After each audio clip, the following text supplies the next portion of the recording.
All right. As we start today's little joint impromptu session between the Artemis and the Navajo, we're going to start the scene off inside the Navajo's ready room.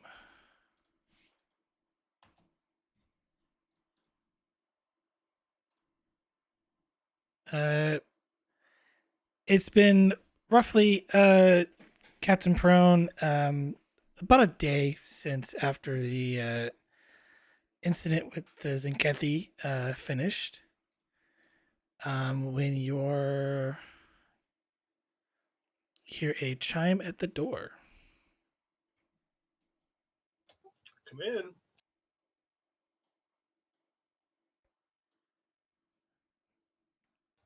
Captain, Huh. here's the report.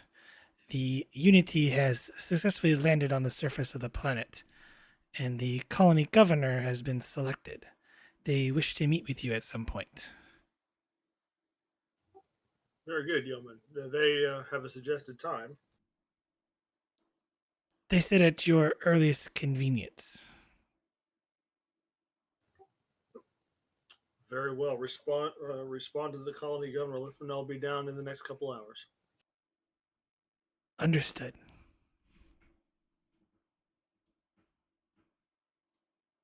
And she leaves.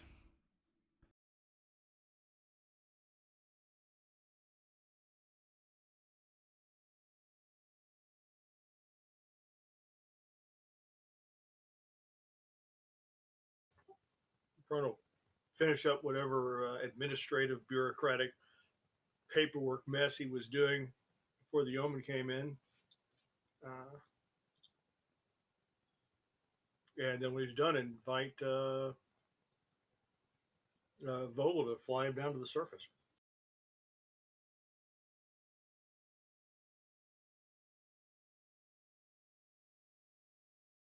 Fogelov will, of course, appreciate not being forced to use the transporter and will prepare one of the shuttles.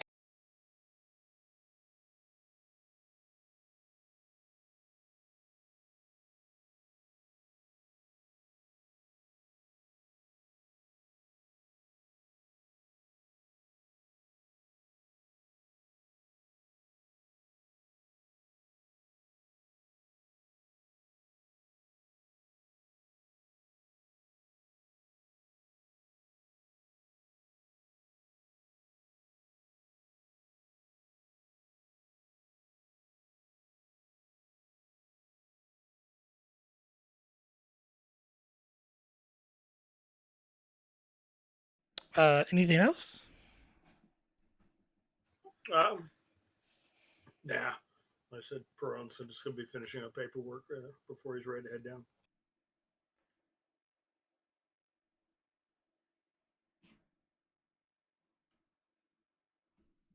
Because I realize you guys don't have a shuttle token, so we're going to use the runabout.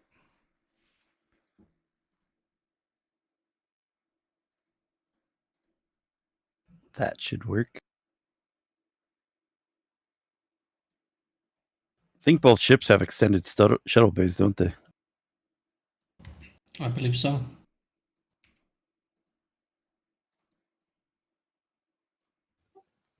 Which is occurred to me at some point, or should use the appropriate type of milestone to add a captain's yacht to the ship, just so I have an excuse to get shuttled around places by Vogel rather than using the transporter. I figure Vogel will appreciate that. Very much so. And the chance to fly a captain's yacht?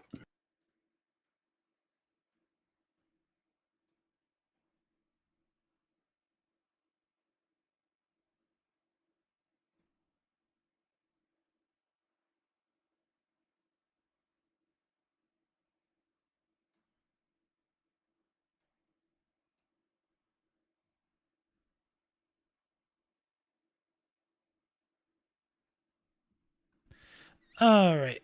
Um, 1 second. Can I confirm something?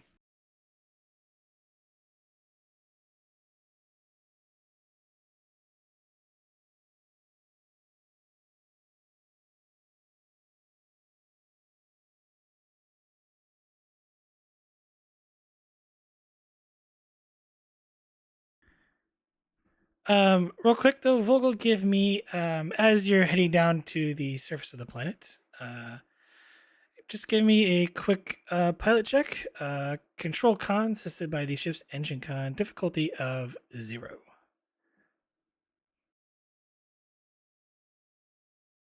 0, you say? You say control con? Yes, control con. Small craft for a focus. Uh, yeah. I'll just roll the 2 dice. Oh,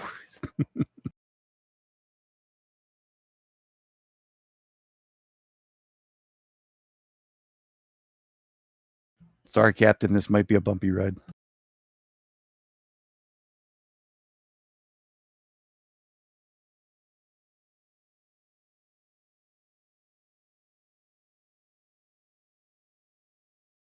Well, you gained a momentum. Runabout's engines con. There, that is. 3 momentum gain. I'll just take that as threat. And then I got my untapped potential. I get a bonus. Look at that. What do you want to spend the bonus on?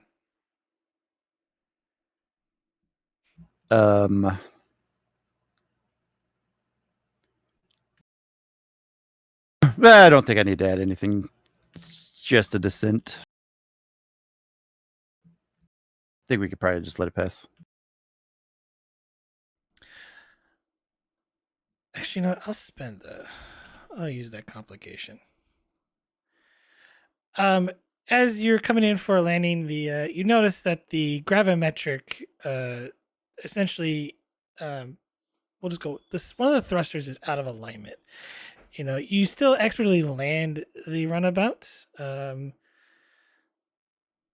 near the colony. Unfortunately, you're gonna have the runabout's gonna have to get the sensors the thruster's gonna be realigned. So in order for you to take back off again.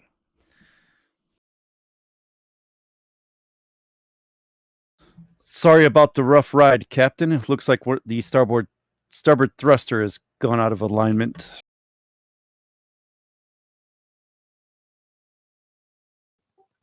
Well, that's odd. It passed pre-flight inspection, did it? Yes, Captain. Could be something that's some of the lingering atmospheric effects. Maybe it interfered with the gas flow. That sounds reasonable. Make sure you follow up on that and pass on your report to the shuttle bay crew. Aye, Captain. I'll get this fixed in no time.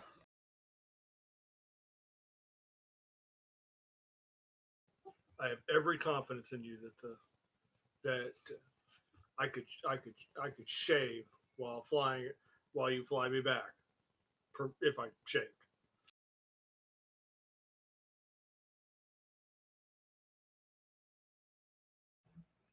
I appreciate your faith in me, Captain.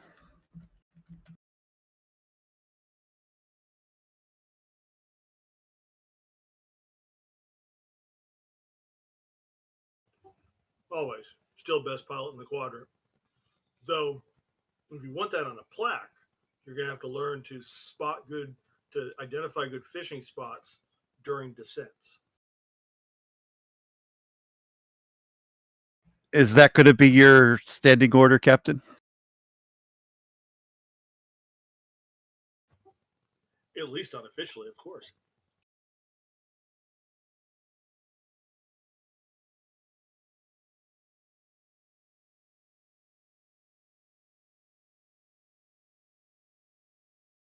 I will keep that in mind, Captain. I'll try to always fly us near a body of water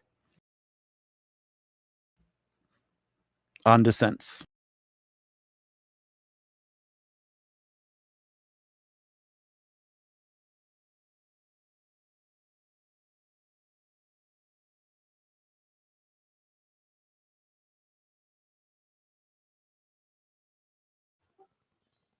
Not only is the captain thinking that he needs a captain's yacht, but it should float as well.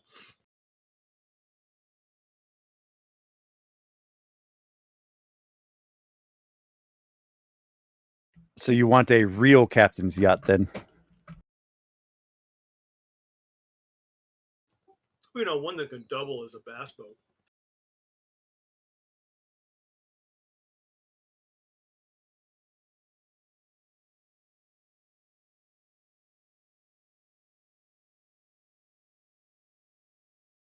I live to present challenges to the Starfleet Corps of Engineers. Sure, Commander Solak might be up for the challenge, sir.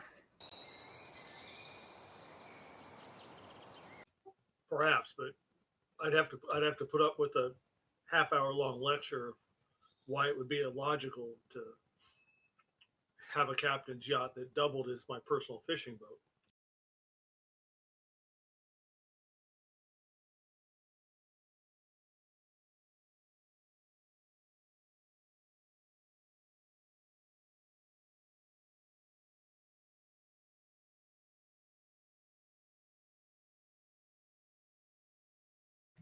Could just say that it has been modified to extend its mission profile.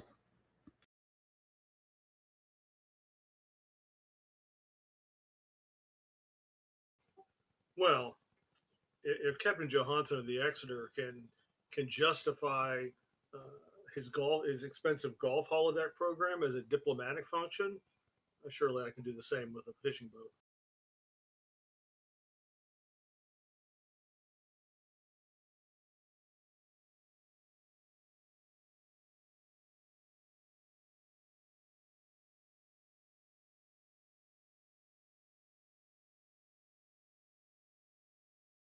I'm sure Starfleet could approve that expense for you, sir.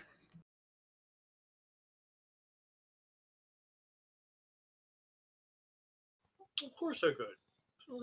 Consider how much money we just saved the Federation by not going to war with the Tzenkethi.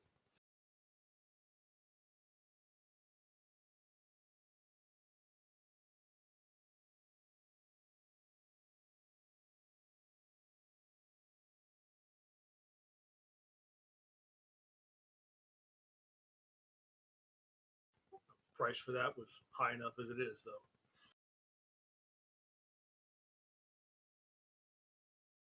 How did you do it, sir? How were you able to make a decision like that?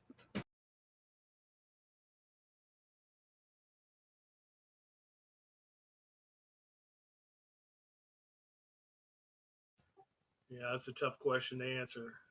Though well, it's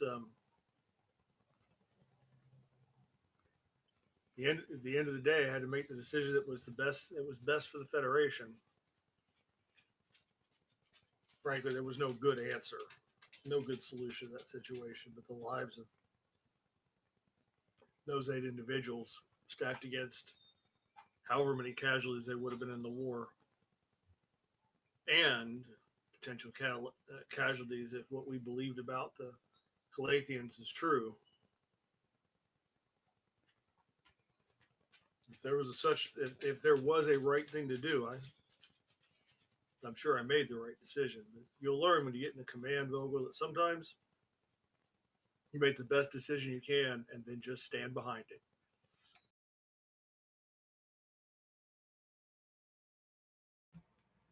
If that was me, sir, if I had to make the decision,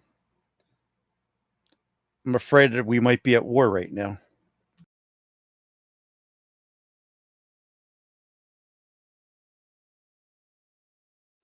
I understand. I imagine there are plenty of people on the crews of both ships that disagree with the choice that I made and would have chosen war. But with the threat of the Dominion, we just couldn't afford a war on two fronts. It'd be too much.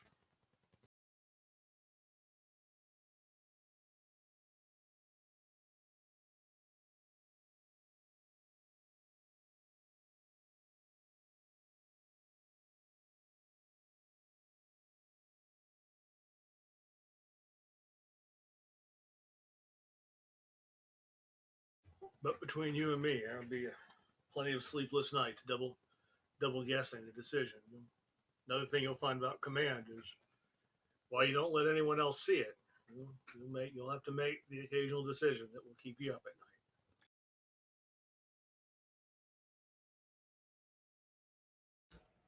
Well, hopefully, sir, being on this planet might be able to help you think through some things.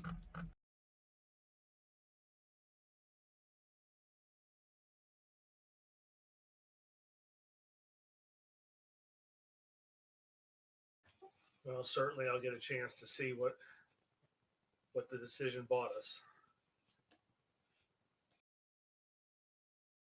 Out of character, is this an accurate depiction of what the planet looks like now?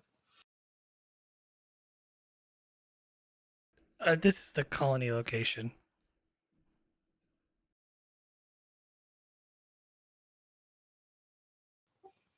It certainly looks more habitable now that the terraforming devices have almost finished their work.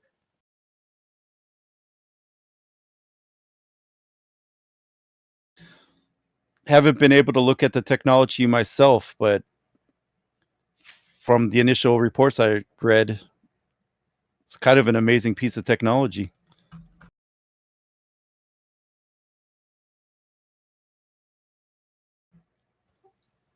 Well, hopefully our engineers can,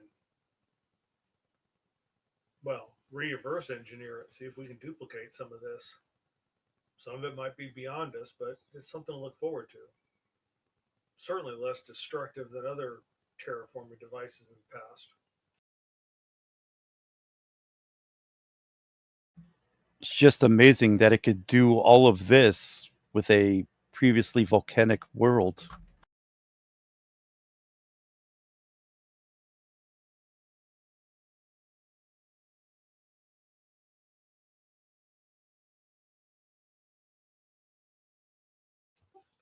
Oh, I agree, but it sure did make a pretty world.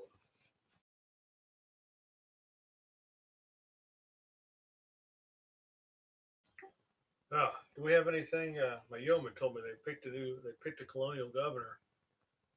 Check to see if the computer has anything on him. Aye, sir.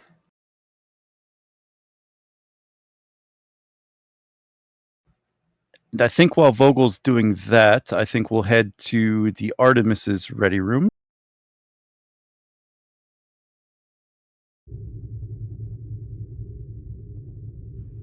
Where Commander Kier, you have been called to Captain Nolan's office.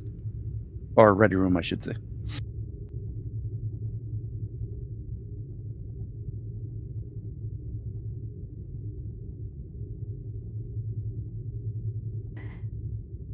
She chimes the door.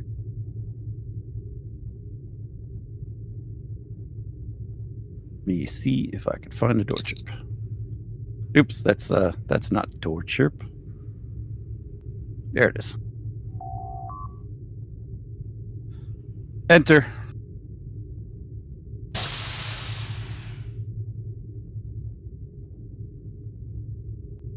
Captain, you wish to see me? On the desk in front of Captain Nolan, you see two small boxes, kind of like the ring box almost, in front of Captain Nolan.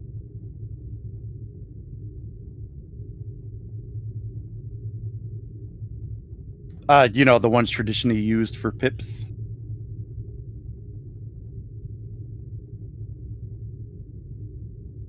Yes, Commander.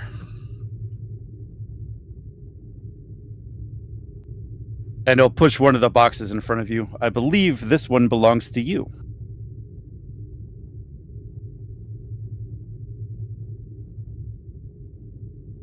She takes the box and opens it. And you open it, revealing the captain's pip.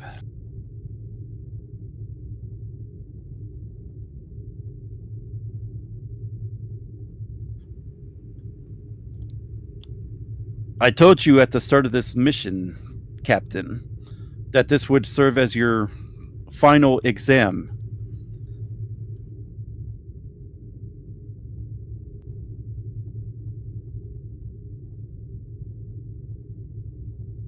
As far as I'm concerned, you have passed with flying colors.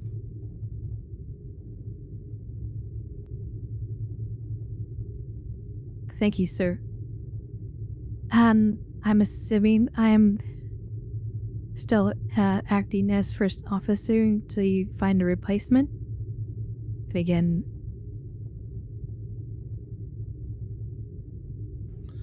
Actually, I haven't really received Captain. a captaincy yet. Actually, Captain, that is the other reason I wanted to bring you in. It appears that I am being reassigned.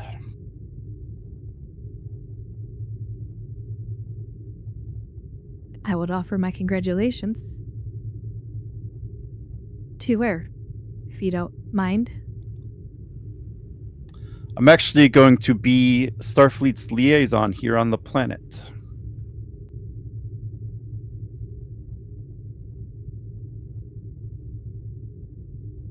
Coordinating the colony building efforts between the colony itself and Starfleet.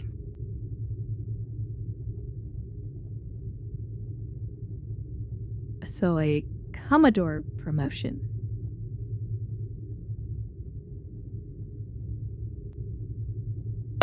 Wouldn't go that far. It's more of an administrative role.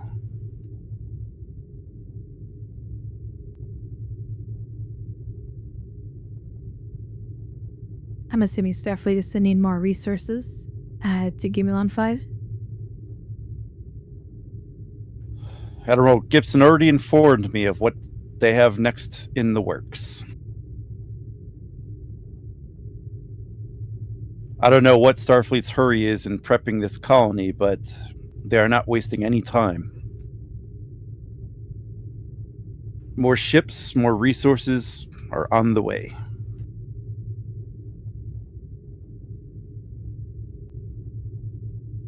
Well, sounds like we're going to be busy.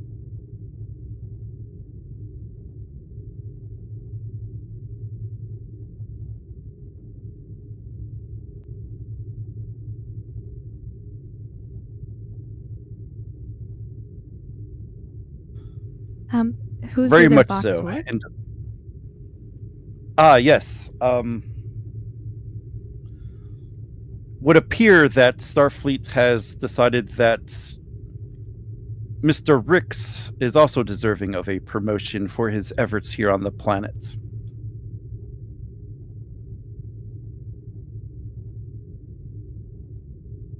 Among other things, I'm sure.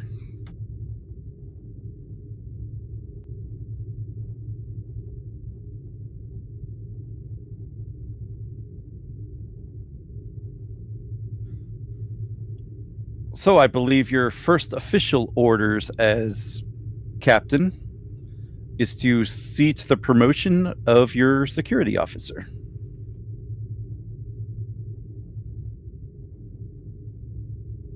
Understood, Captain.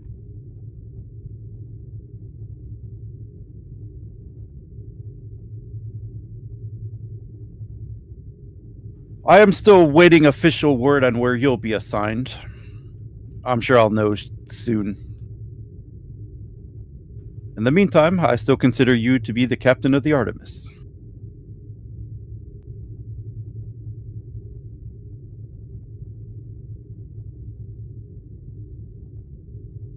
Very well.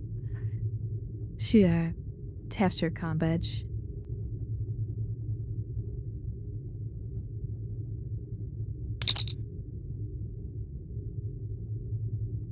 Peer to Lieutenant Rix. Please report to the captain's ready room. On my way, sir.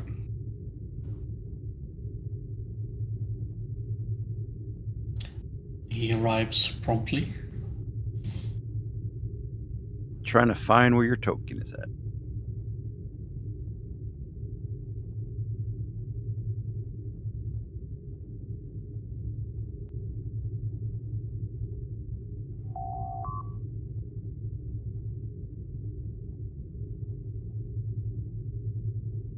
Enter.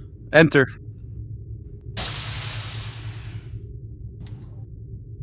I like to believe that both Captain Nolan and Commander Kier said that at the same time as you did just now. It almost did. Rix walks in and stands at attention. Sir, you asked to see me. We are progressing with our assisting the colonist on the surface and returning all of our defensive equipment that's perhaps no longer needed. Work is progressing excellently so far, sir.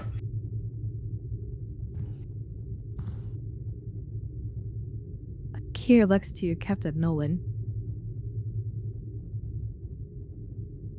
He'll just nod to you. Lieutenant Rex, I believe you have a wardrobe malfunction.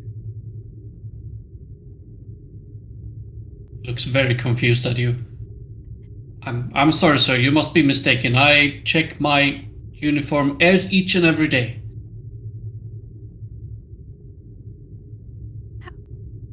I see, but you appear to be missing something.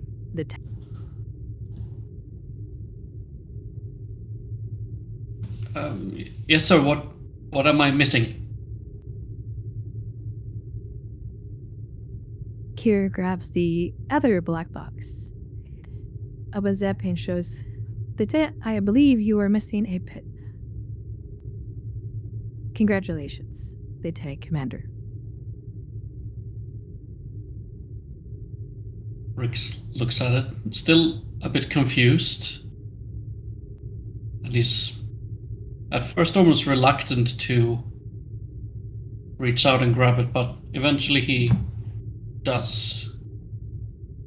Holds it up a little bit, looks at it, and then stands at attention again.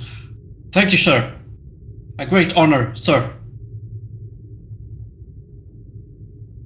You've earned it, Commander. Keep up the good work.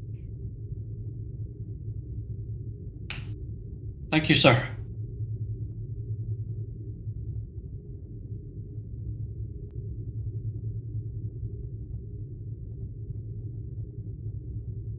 Permission to be dismissed, sir. Granted. And he does a 180 and steps out.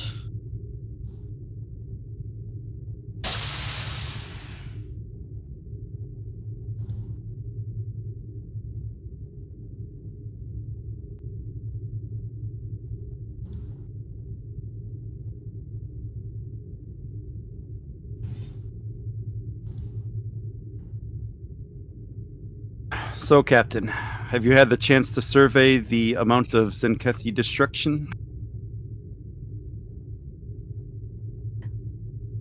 No, not yet. I do plan to take a runabout down and see for myself.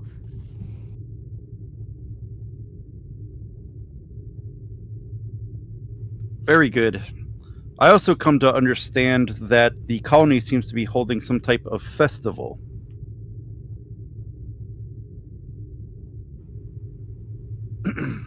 I wasn't aware of it yet. I know they just have their colonial elections to get their leadership set up.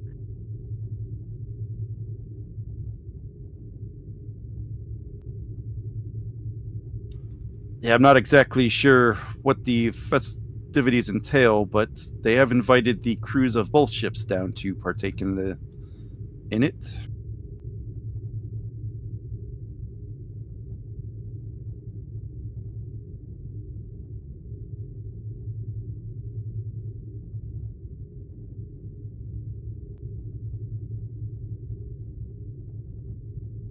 I think it'll be a good chance for some shore leave for the crew.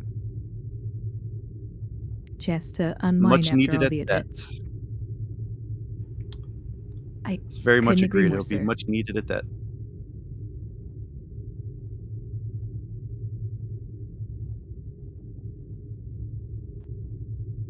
Well, again, Captain, congratulations on your promotion.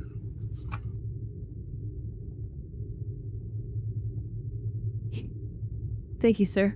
I wouldn't be here would not been able to obtain this without your help. I feel you're destined for great things, Captain, and if I could be a small footnote in that history, I would be honored.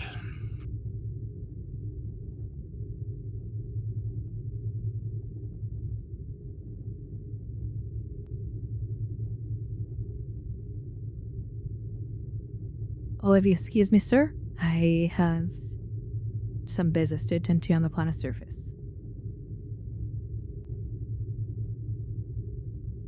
Would seem I have to start packing myself.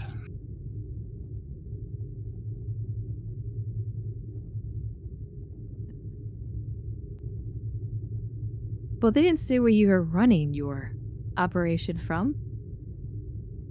There is no starbase in orbit. I'm sure I can carve out a little space for myself somewhere on the planet's surface. Do have a whole planet to explore after all.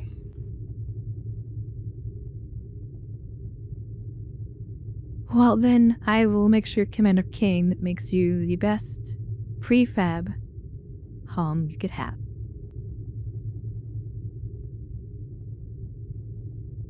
And please remind Commander Kane to try to stick to Starfleet regulations on this one. I don't want any unforeseen surprises.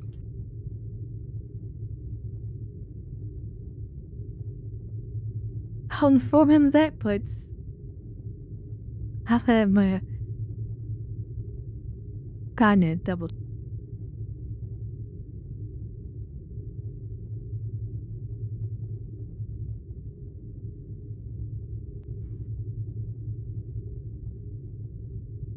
Could you say that again? I think my Discord cut out.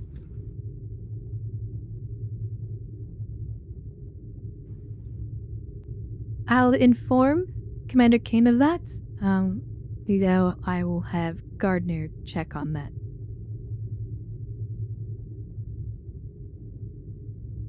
If Gardner says that it's okay, I will trust that.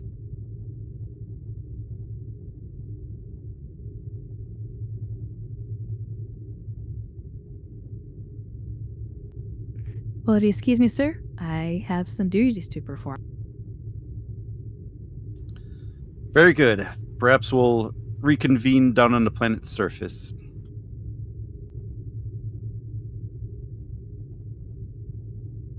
I'll see you at the festival then.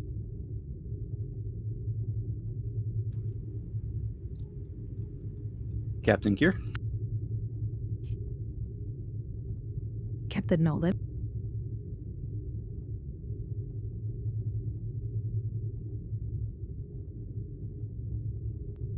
And you could tell that it is very much not saying dismissed purposely.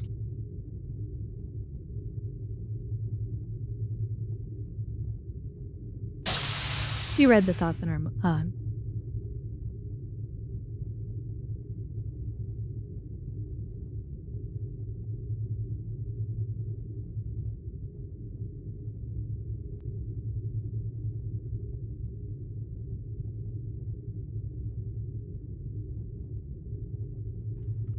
Right, so what is everyone doing?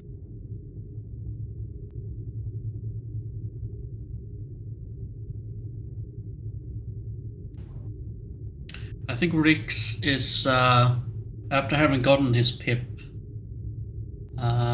he's gonna go to his quarters. He's going to go in there and is gonna set the pip on a table in front of him and sit down just watching it.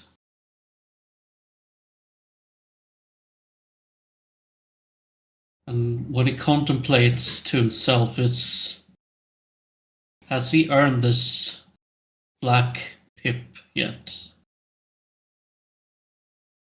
Even though the commander and the captain seems to think he has.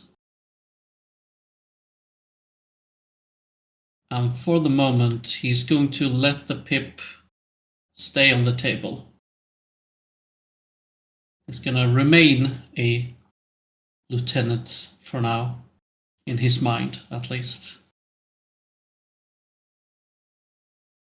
And leave his quarters and then go down to the surface to continue the helping of the colonization effort and removing all of the defensive equipment that was set up for the Tzenkethi, possible Tzenkethi attack that never came. One that you as a player was no doubt waiting for. Yeah, but I gotta have some fun with it. Just because me as the player wanted it doesn't mean the character has some doubts about it.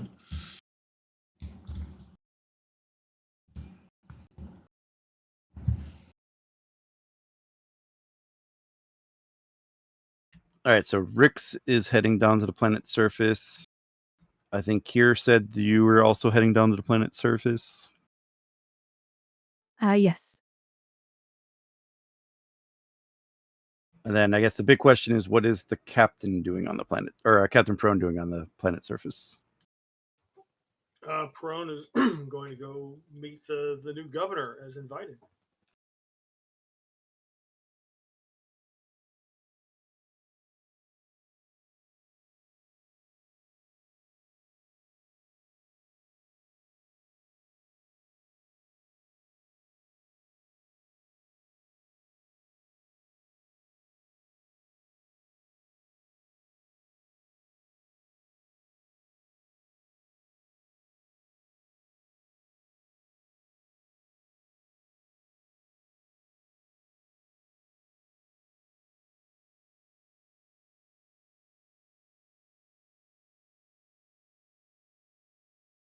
Ah, you must be Captain Perron?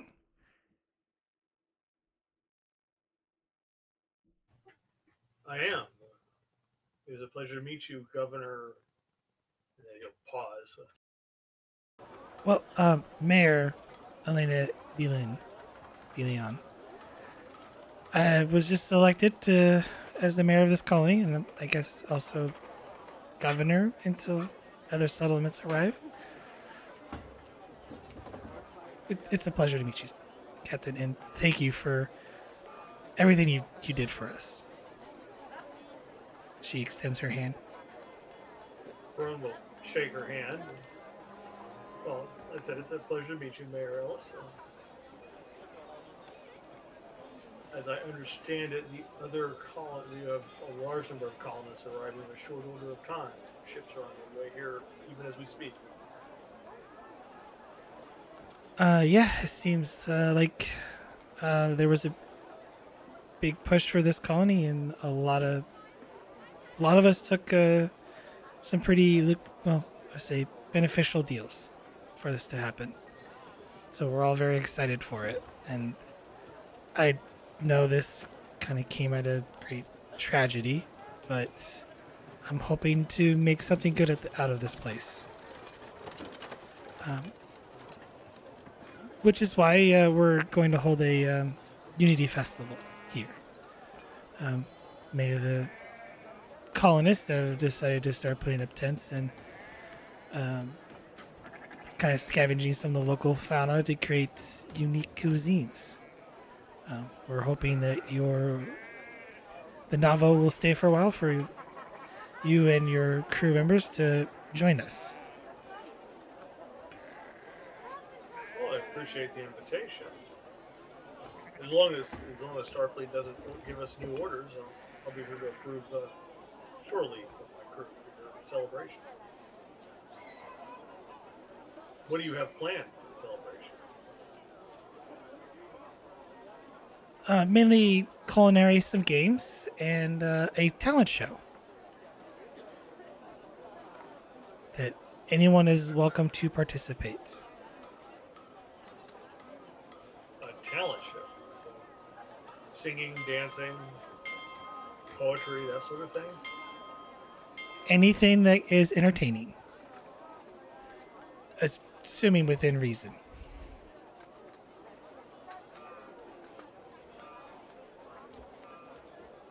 Fair enough. Out of character, did I hear bells or was that here in real life? That's just the background. Yeah, there's bells in the audio ambulance that I selected.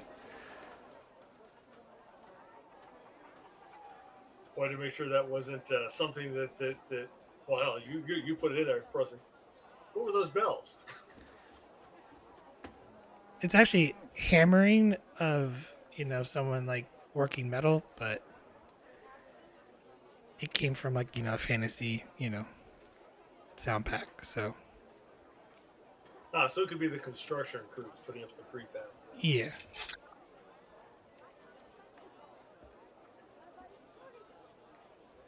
Well, I think the decision to have a celebration this early in the colonization effort is an interesting one, but starting out with good morale or something to build camaraderie and teamwork seems like it would be a good thought.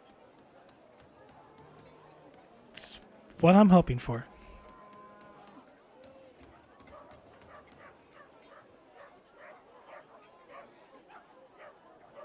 I'm curious how much they told you and the rest of the colonists about this world and what was here before you arrived.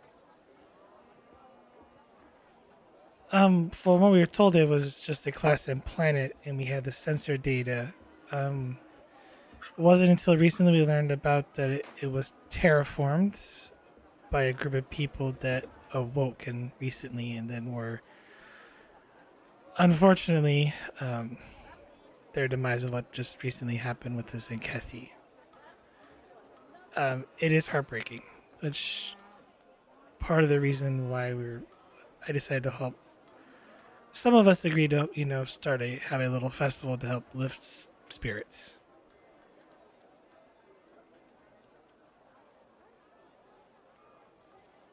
Heartbreaking is a good description, if not completely adequate for the situation. But sounds to me like you're now aware where all the machinery came from. I trust you have sufficient theoretical engineers and scientists among the colonists to study the machinery that was left behind, or to scan it, since the Tzenkethi will be dismantling it. No. From what I've been told in my communications with an Admiral Gibson, that a Starfleet liaison officer will be selected, and several Starfleet members will be remaining on the planet to handle that.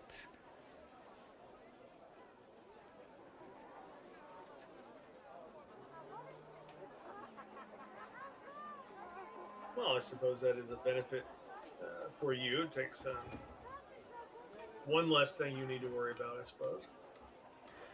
Yeah, most of us are just, civil engineers, farmers, and botanists.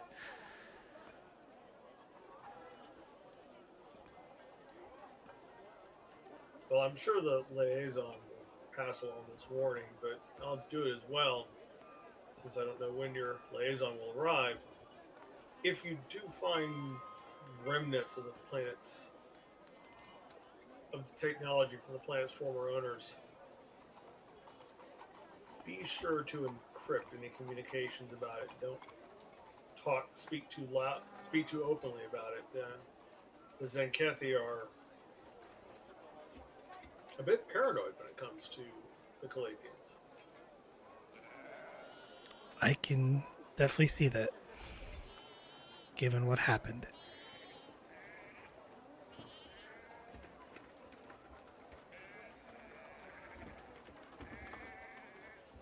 Yeah, Perone kind of looks uncomfortable for a moment, considering the discussion is revolving around a decision he made.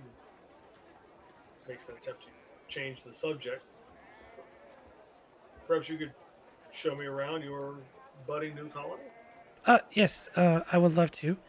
A lot of these prefabs were built by the crew of the Artemis, so we're grateful for that. And been hard at work of making some additions this at least last 24 hours. So, but this is just one of the smaller areas that been developed.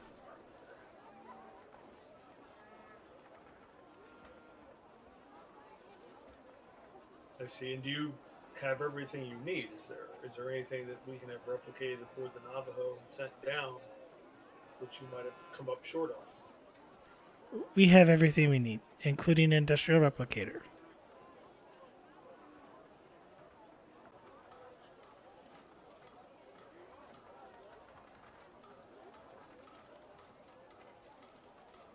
So besides housing, what would be the next thing that you'll build? A mess hall, I imagine.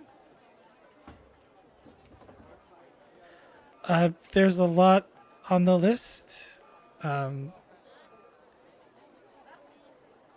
but a community hall is definitely on it.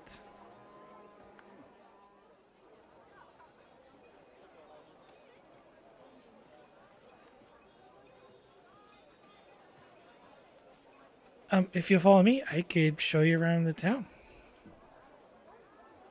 Absolutely. Lead on, Mayor.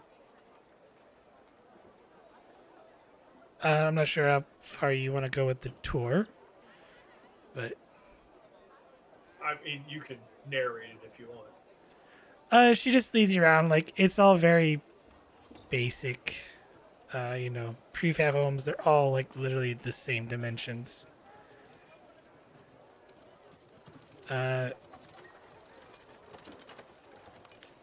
she kind of points towards past the river.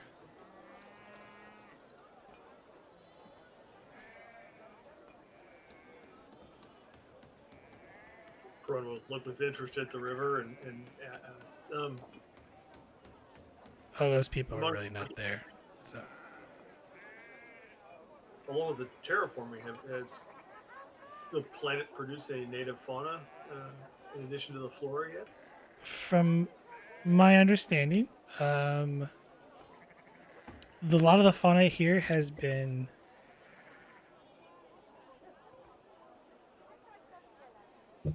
for at least several thousand years.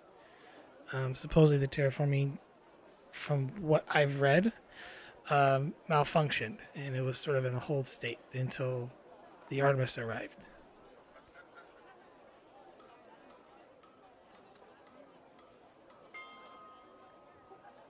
So no animal life yet.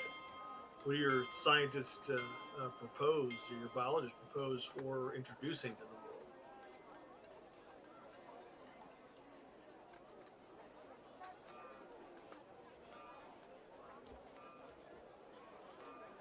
We've brought our own crops, mainly from Earth. They have been modified for at least, to acclimate to, a diverse, environment. It should be adequate and be nutritious for us.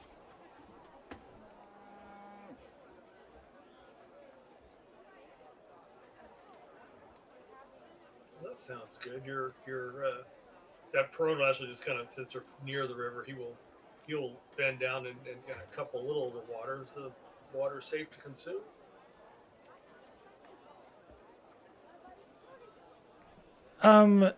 For now, we do have a filtration system. It should be safe to consume. We haven't found any bacteria that is harmful to humans and other species. Well, Corona tastes a little of it. He's assuming this is fresh water, but he wants to check it. The water is downstream, so it's not as clear. I mean, what I meant was fresh as opposed to salt water. It is fresh water, but it's kind of got a little murkiness to it from all the dirt flowing through it.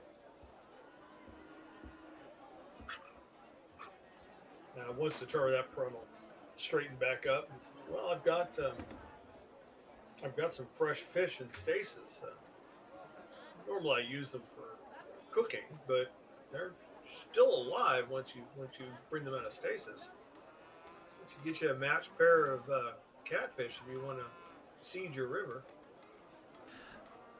We've actually found several diverse fish here. Some of them are, we assume, are edible.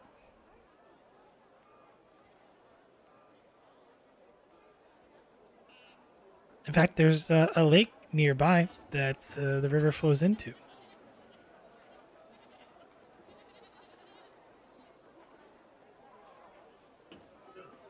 Excellent. This is it's a pretty world, or at least it is now.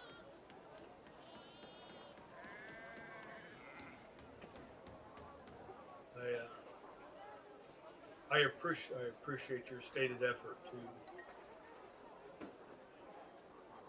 administer this settlement in a way that recognizes and brings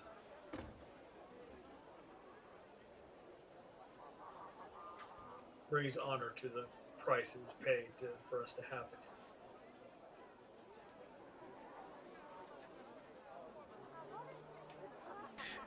Yeah, we do plan to have a little memorial for all those that lost their lives towards the end of the festival.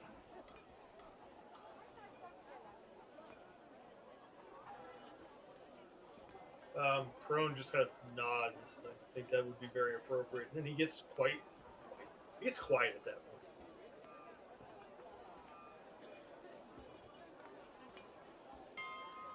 point. Well, Captain, I do have things to attend to.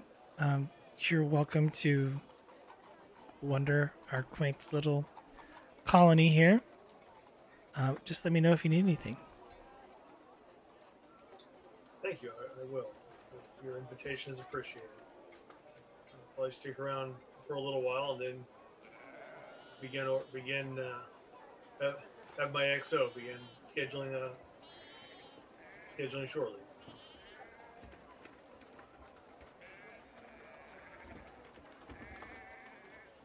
Understood. We should have hopefully most of the stalls completed, from my understanding, within the next day or so.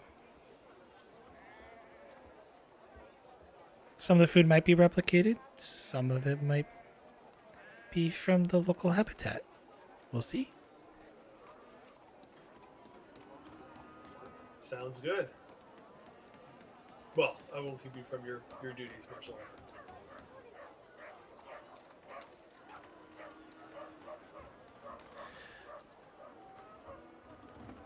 She nods and says her goodbyes, and then kind of heads off, to talk with some of the other colonists across, on the other side of the river.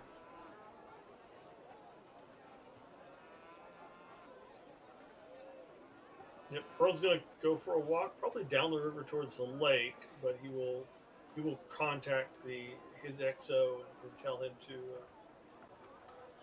start planning a rotation for shore leave during the festival.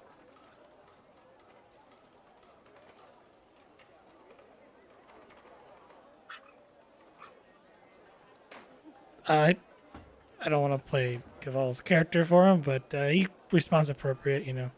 Get ready to having teams prepare for shore leave on the planet below. I guess he asked for any conditions.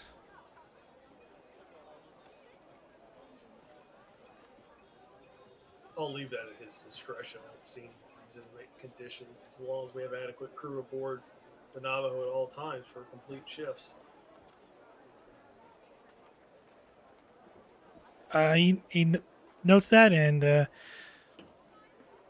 closes the channel. Vogel. Yes. To repair the runabout, give me a. Since this is engines, I believe you get to use your con score for this. I do. So this will be Control Con difficulty 2 to repair the engines of the runabout.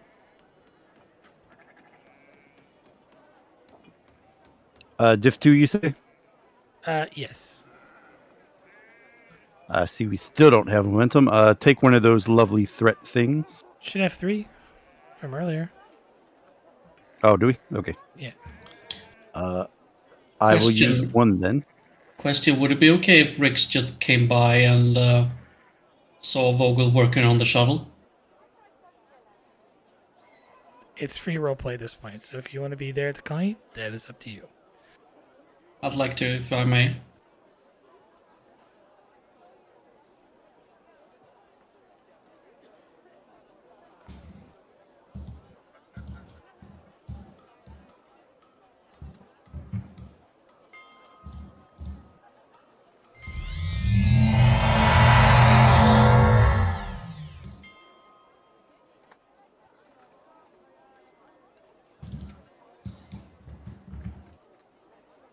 So Rix is basically just looking around for something to do, and he notices the ensign working on the shuttle. Goes up and, excuse me, ensign, do you need some assistance?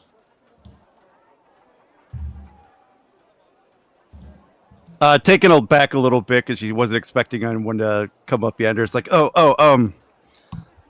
I should have. It should be almost fixed. Are you still in Lieutenant Pip, or did you throw on your Yes, commander? he's still Lieutenant Pip.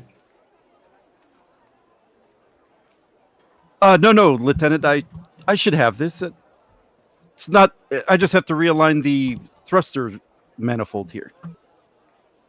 No worries, I'm just looking for something to do, if I may assist you.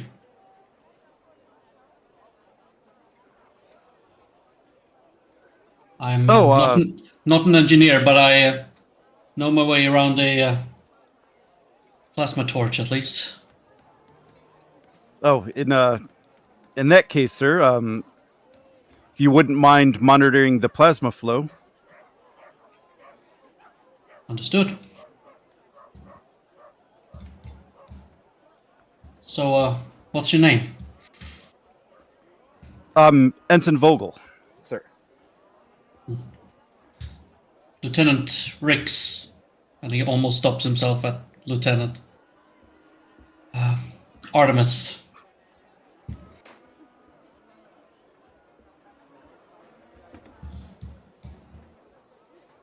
That could be why I haven't seen you around. No, we haven't got a chance to mingle during the cruise yet. Oh, and now should would be a time as any, I suppose. Plasma regulation is fine. All right, I'm gonna go ahead and start increasing the flow now. Understood. Keep an eye.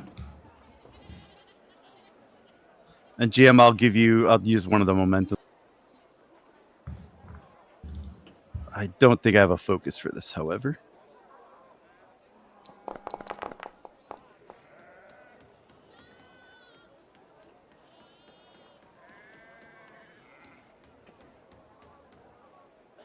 It would be like, engines, something along those lines.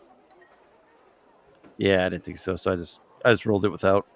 Looks like I got 3. Assist would be insight plus engineering. Cool.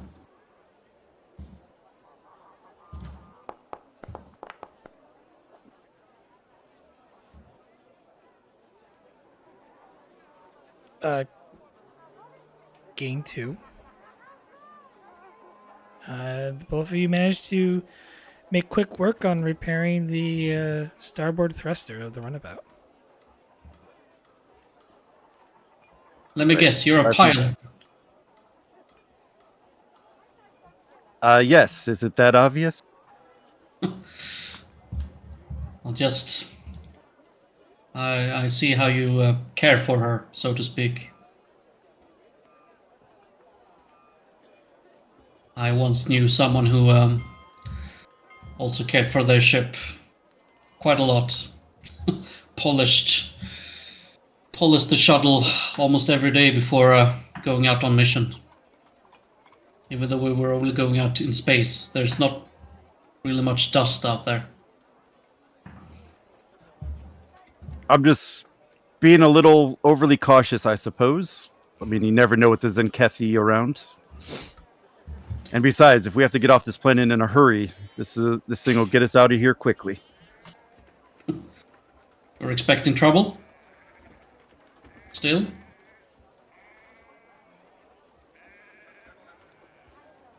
Let's just say these last few days have been very stressful. I don't know what to expect anymore. I like your attitude. Never let your guard down. That was my my saying once.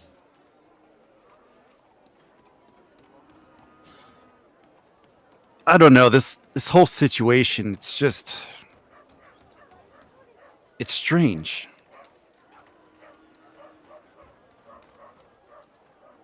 How so? You think you know how you're supposed to act as a Starfleet officer. I don't know. Maybe I'm just rambling. You didn't approve of Captain Perl's decision then?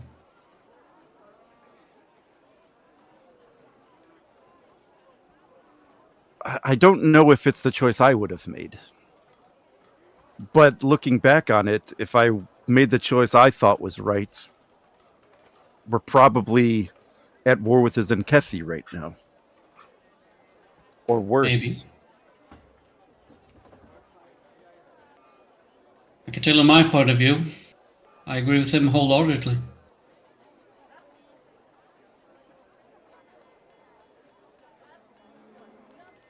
The Caelithians were suspicious.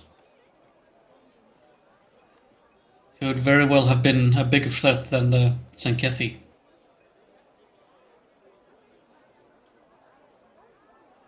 But I understand your view on it. I take it you've mostly been in the fleet.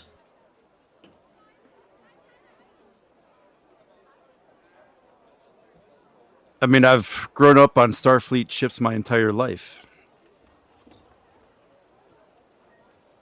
Yeah, well, let's just say when you've been in the sort of work that I've been in, intelligence, you come to view the world in a little bit a different way. Perhaps cynical, but still different.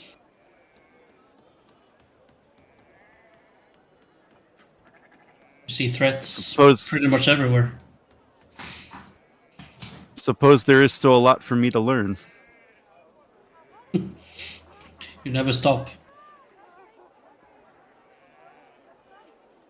Even I have to learn to come to grips with things. It wasn't easy for me to go back into this fleet work. Helping colonists, that wasn't really what I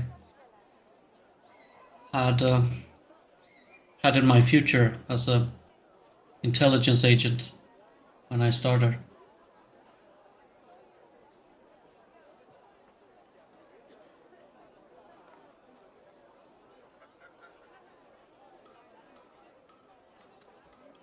Intelligence, huh? You must have seen some really bad things then. Yeah. Yeah.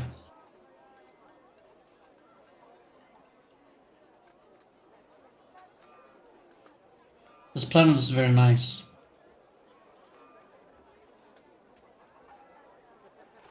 I don't know, that's... It's amazing what we can set up and accomplish in a matter of weeks.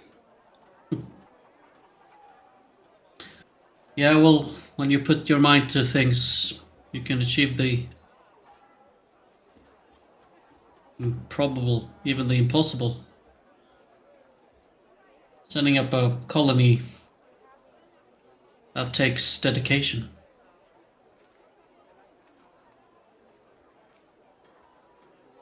I admire that in these colonists. They came came here with barely nothing, and now they're creating something out of the nothing.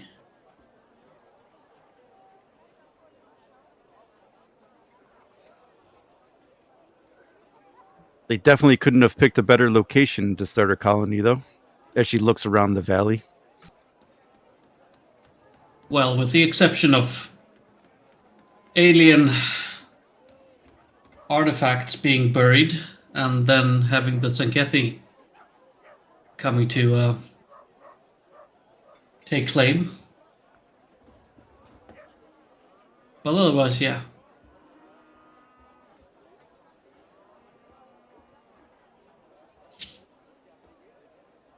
I suppose I do understand the decision the captain made. I mean, he did what he had to do, what he felt was right for peace.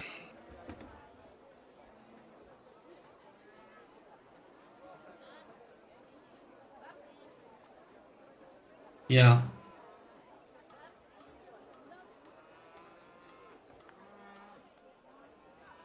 So, what's your aspiration? You want to be like Captain Prone someday?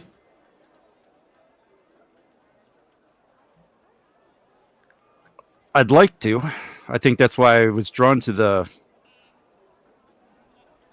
con into potentially command path later. I mean, Go my ahead. family's been serving in Starfleet for generations, but we've always been enlisted So, Starfleet brat, eh? through and through. Hmm. I am the first one in my family to ever receive a commission, though.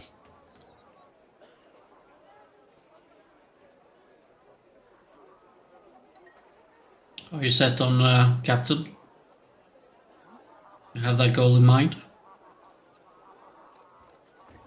I think it would make my parents proud to have one of their kids be in command of a starship.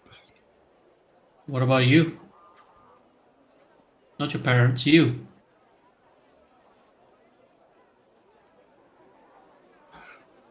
Up until recently, I think I was sure that that's where I wanted to go, but after seeing the captain, what he had to do, how much stress this put him under,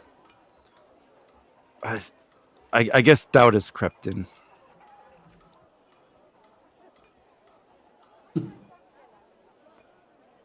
Interesting you should say that.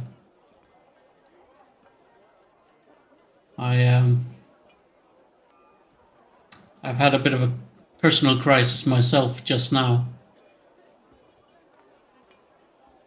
See, you thought I was a lieutenant, and you'd be right seeing these pips, but just a few minutes ago, Captain Keir promoted me to lieutenant commander. Oh, congratulations. Well, that's the thing.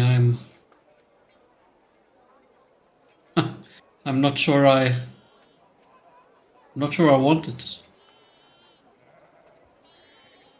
I'm not sure I wanted it, rather.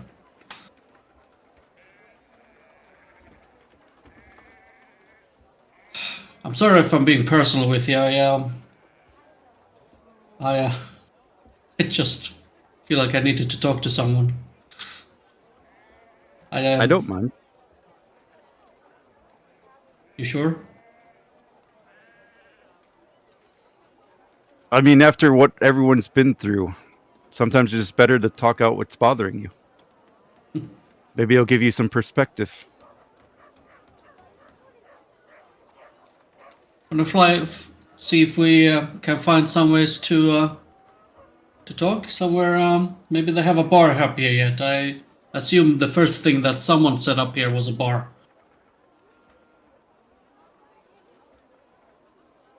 I would not be surprised if that was the first thing that was installed. Perhaps they even have moonshine going. Who knows? Let's not tell the higher ups yet, though.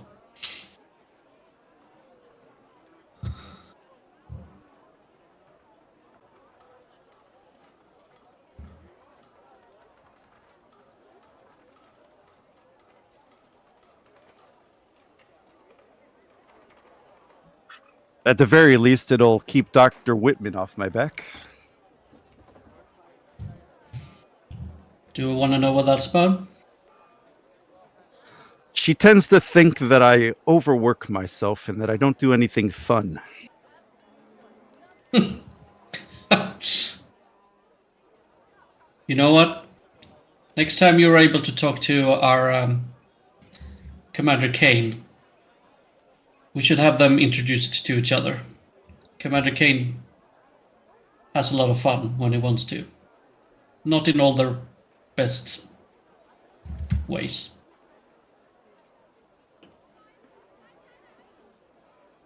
She seems to ride me especially hard, and I swear I have hobbies. I do fun things. Such as? I mean, I have holodeck programs where I go for long hikes. Several of the Earth sites are quite beautiful to hike through. That does sound nice.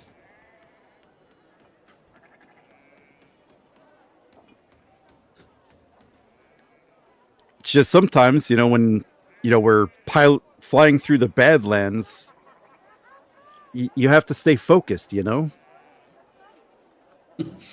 know exactly what you mean.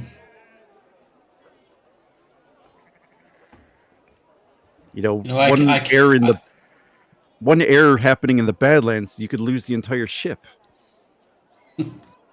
One whisper during any of my missions, I would have been killed instantly. So I know what you're going through.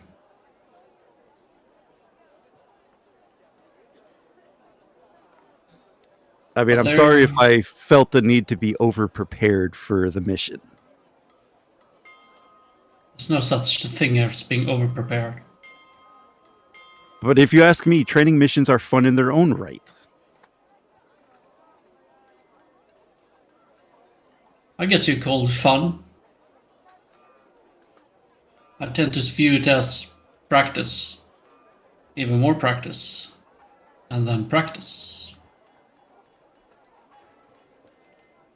But I understand what you mean. It's you can get some enjoyment out of them too.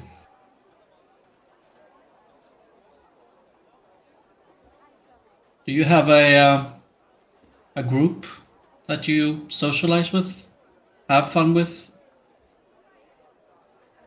Of course. That's the most important part. I mean, I'm not without friends. I'm not a recluse. But do you socialize with them? Do you go hiking with them? Have you invited any of them to your program? Not as of yet. But we hang out in 10 Forward.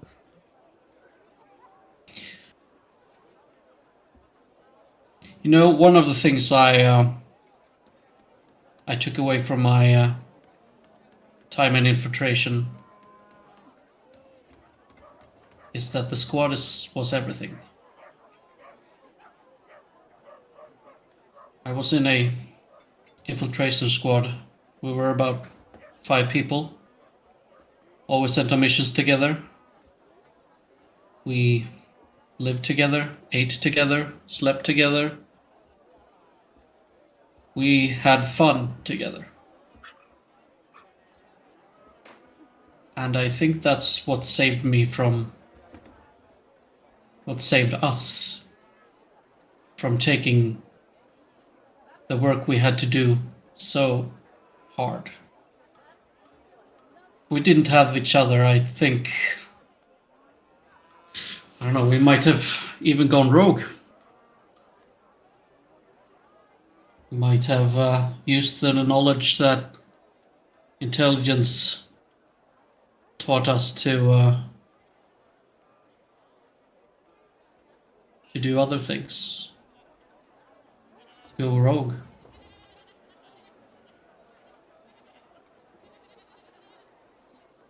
It's no, I don't want to bother you with this. This is almost into classified stuff, have to be honest. I mean, I think I get what you're trying to say, though. I mean, my parents have always instilled in me that your crewmates are like your family. Yeah, but we were more. We were brothers and sisters. Tied to by blood. Literally. We knew every ins and outs of ourselves. We could communicate like almost like we had telepathic abilities. During missions, we could just simply nod to each other and we knew instantly what we meant.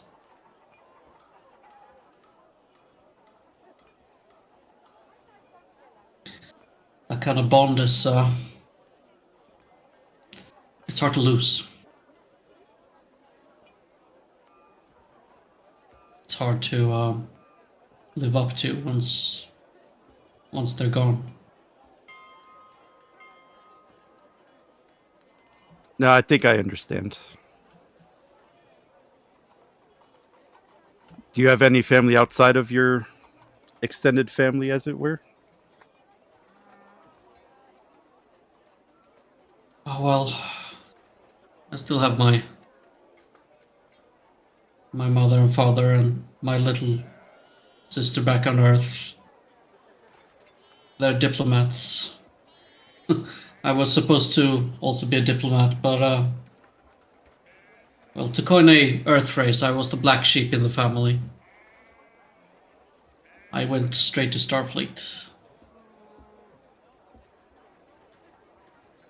I was kind of a rebellious youth, you could say. I got into a lot of fights. Probably why I'm in security today.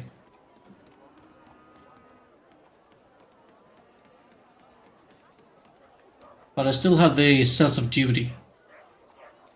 I wanted to do something for the Federation. Not like my parents, but something different. Something still meaningful. So you asked me about my goals and my ambitions. What about you? Well, you've hit my weak point here. I guess in a manner of way I already hit my ambitions, hit my goals. I found a way to serve the Federation in a meaningful way through my intelligence work. However, that was cut short just a few years ago. And I had to work in the fleet instead. Being your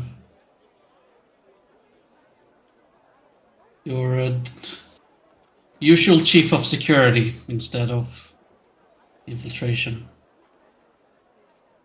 I guess I don't know what my goals are anymore. That's why this promotion has me so bewildered, I think. If you were given the chance to go back into intelligence work, would you do it?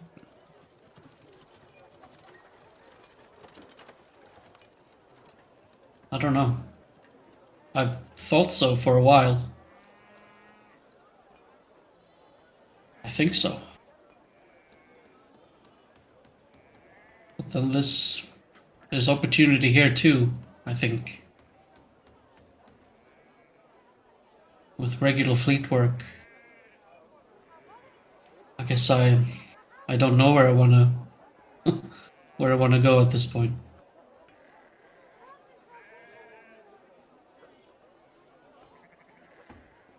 There's a lot of things I can't tell you. But what I can tell you is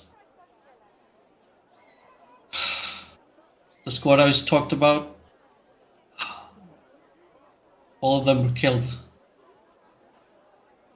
during a mission that I was on. I don't think I've fully gotten over that yet. Sorry to hear that.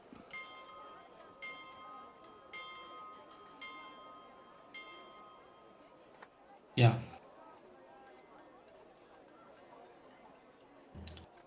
I think this promotion just doesn't feel like I've earned it. That can't be true. I mean, clearly there's people who see your worth, who feel that you are deserving of this.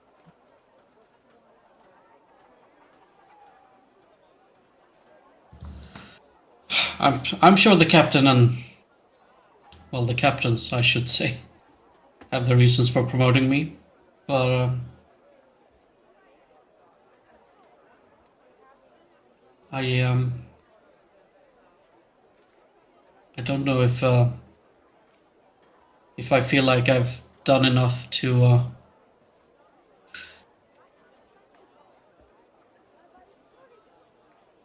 get over my my squad's death. It's complicated.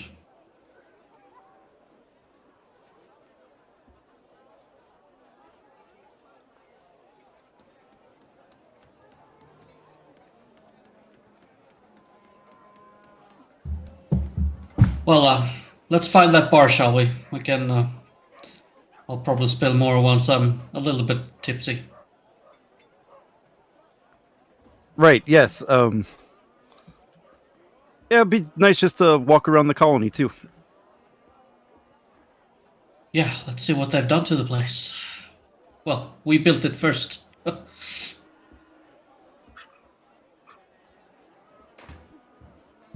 right, I think that'll probably be an excellent time to segue into somebody else.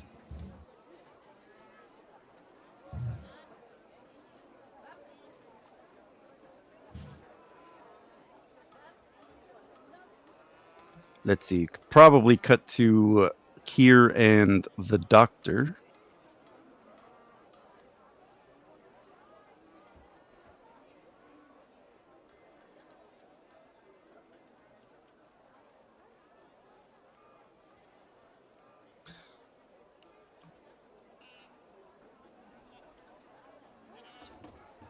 Just trying to make sure I get to the right place.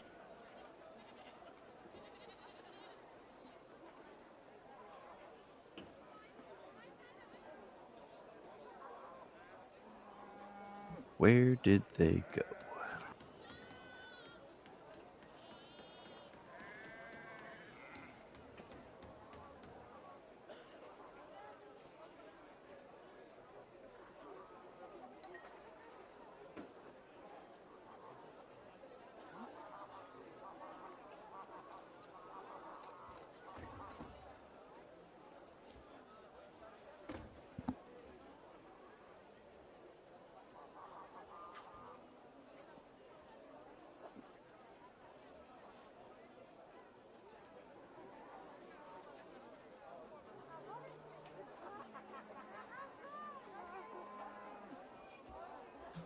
Sorry, I gotta looking through folders on here trying to find them.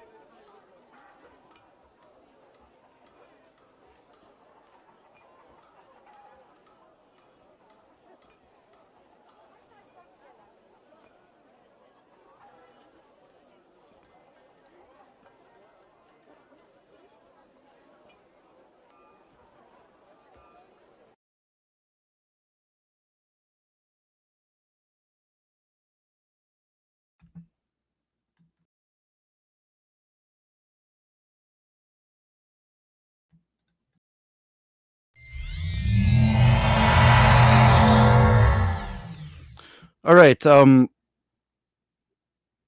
Valen and Captain Kier now. You two beam down to the planet's surface, just outside one of the ruins.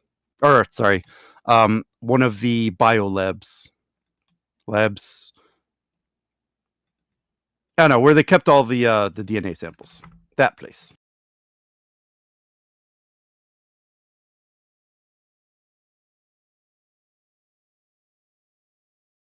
And as you beam down, you just see rubble and debris from the inside of the biolabs just strewn out everywhere across the landscape. A large hole now sits in the side of the cave entrance that leads down to the labs. And it just looks like a war zone happened here. I mean, there's just debris, charring of the earth, large hole dug into the ground where the lab was basically destroyed, detonated by explosives. And you just see the computers and the DNA cylinders just laying everywhere, destroyed. Yeah. Last time I've seen something like this, I was waking up from our doctoral party after finishing graduation to become surgeons. This is nearly as bad.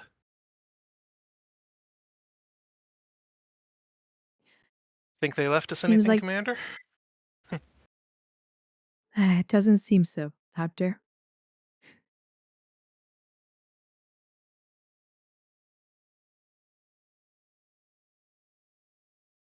Yeah.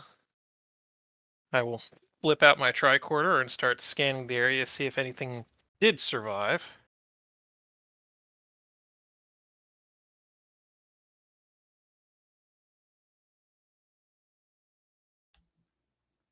As you scan, like, everything is just reading destroyed. Like, nothing is saved.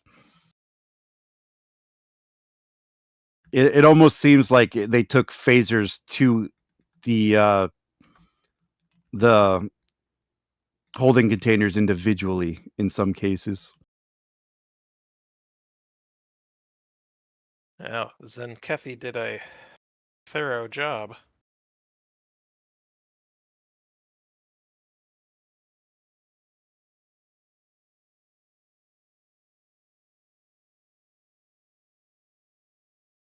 Doctor, give us Kanzi Kieran. At least he'd be thorough for the report to Starfleet.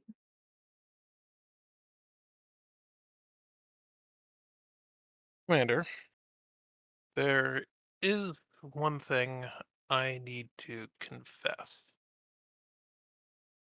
There are 2 surviving Lethan DNA samples.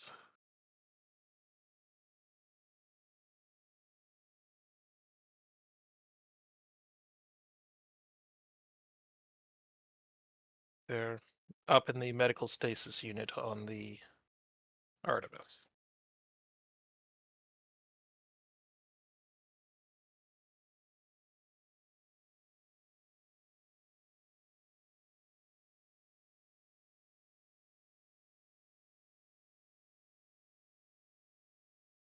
Last thing that's viable, correct? Well, I would assume so. They were taken from before the destruction. I gathered them as part of my initial scans and analysis. I'd take them up to the ship to analyze before we knew that there was going to be a reconstitution process. And kind of forgot they were up there in all of the chaos.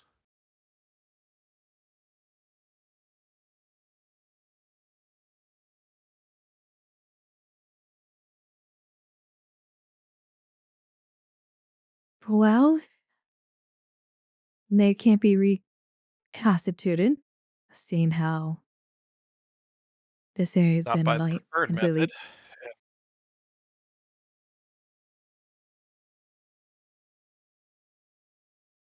The- I have done a little bit of poking at them. There are some more of the fringe cloning methods that could be used to create bodies out of the DNA strands, but with Doctor, the we're not Kaleethan, about. Doctor, we're not about to play God here. no. And with the Kaleethan computer destroyed, there'd be no pre-existing neural pattern to be mapped to the brains as they developed. Whoever came out of there would be new people.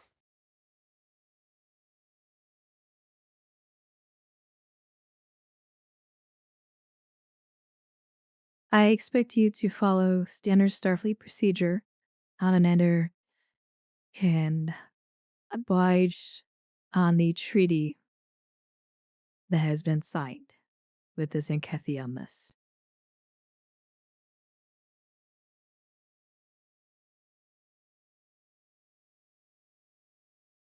And what would that be? My original plan was just to send them off to Starfleet Medical next time we hit a starbase.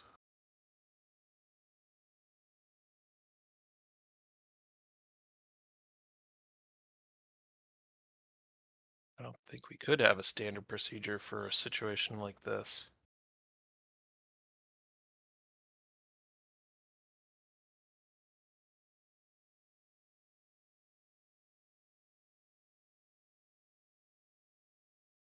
I believe the treaty completely states only the remains of their technologies to be destroyed.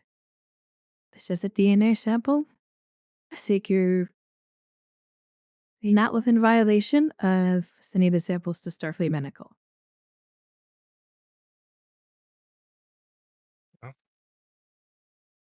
That's something. At least a little of them will survive.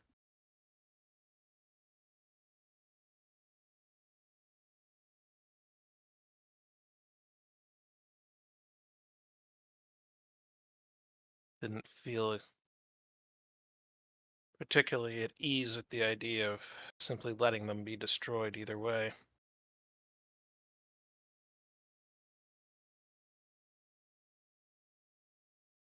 I understood the captain's decision, though.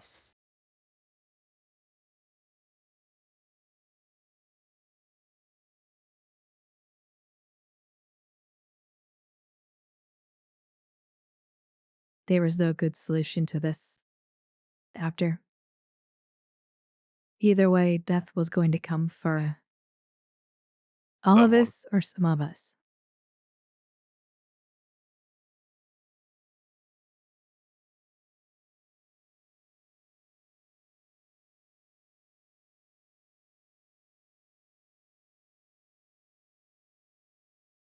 Well,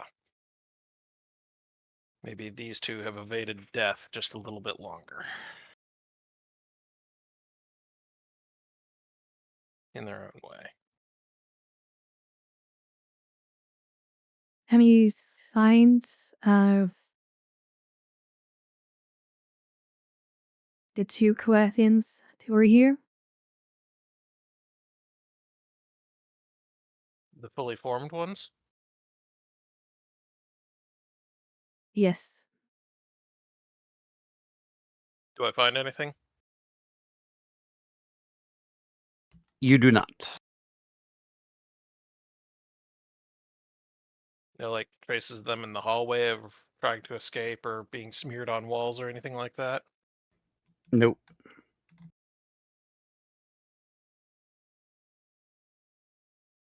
Nothing, Commander.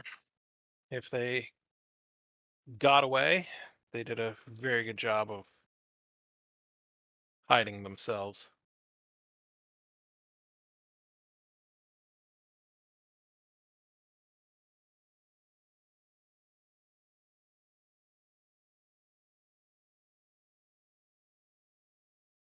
Well, let's hope they got away. If not, well, I guess we assume this is still a tragedy. Yeah. Speaking of hidden away, I heard one of the colonists managed to get a still set up already.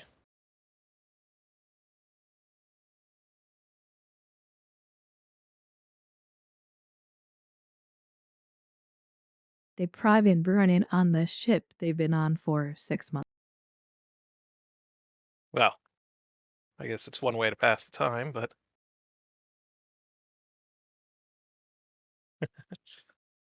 I do wonder. I haven't found out who it was yet, but there's been some moonshine floating around on the colony.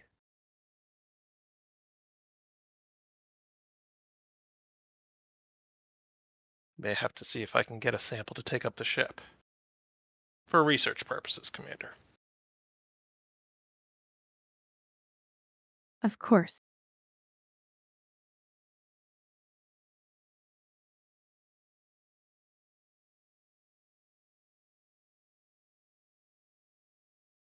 If I do find some, would you like to be in on my experiment?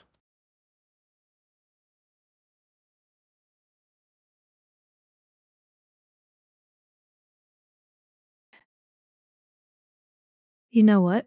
I might take you up on that offer. I do have a promotion to celebrate. Oh. Well, sounds like as good a reason as any then. I'll flip my tricorder shut.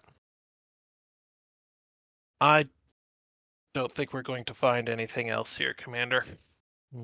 Tzenkethi seem to have been extraordinarily thorough at their job.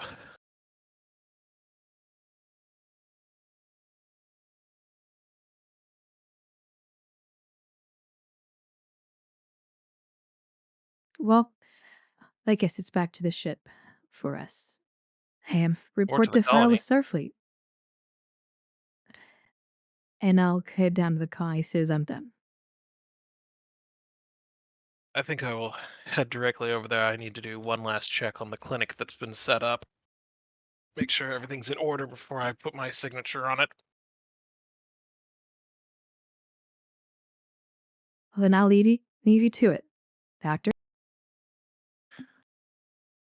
Until later, Commander.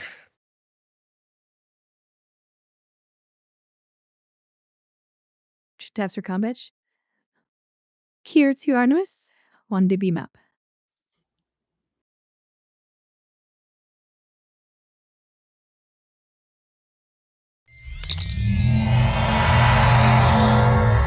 Dr. Valen to Gemulon Colony Control. 1 to beam to the colony.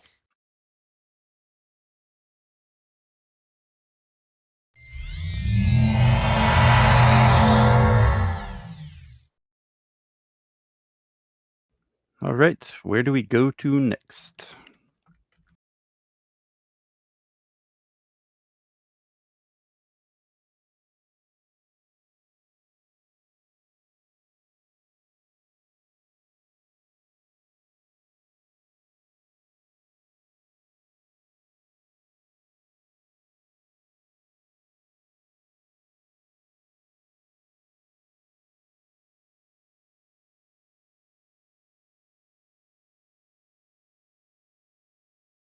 I don't know if Kier wants to run something for Perun or not. She just said BRB in the chat. Yep. I mean, we could always Um. head over to the colony. Yeah, that's what I'm thinking.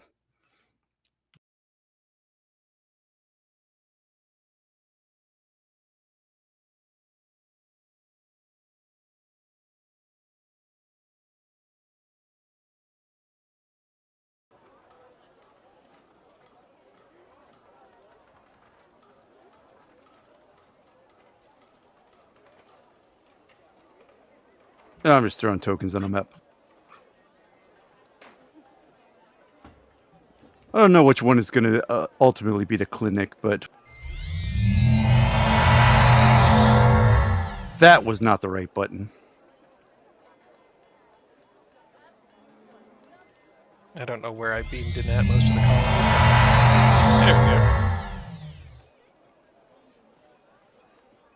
Yeah, we'll call that the colony, and then if someone wanted to play the colony medical personnel, Doctor, you and them can have a scene.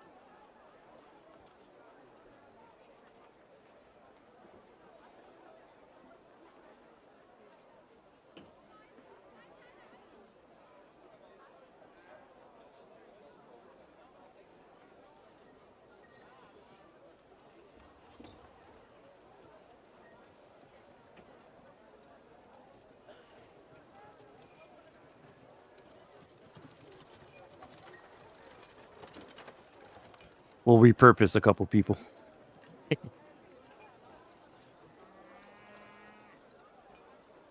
There you go. We'll call that the hospital. Or clinic, rather.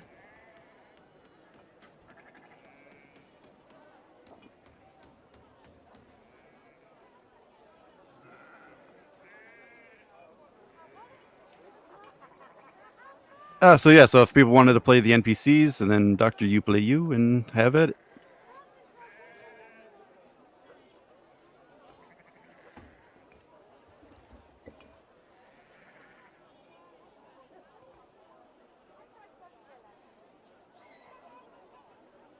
All right. We'll start off at the front door.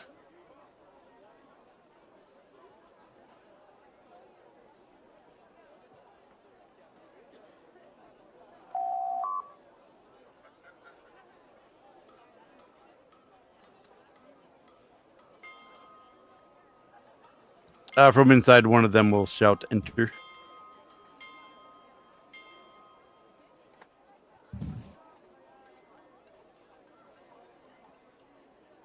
Good afternoon, Dr. Brill, I believe it was.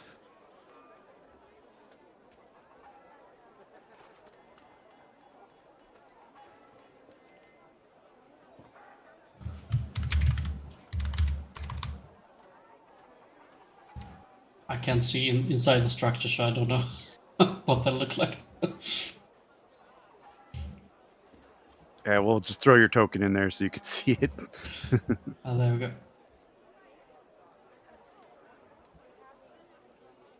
Which one were you addressing, Balin? I guess Gemulon colonist. Okay. He was the one that appeared first, so Oh, Dr. Valen! Is that you? it is. Great. I am setting up this clinic here. I am Dr. Andersson.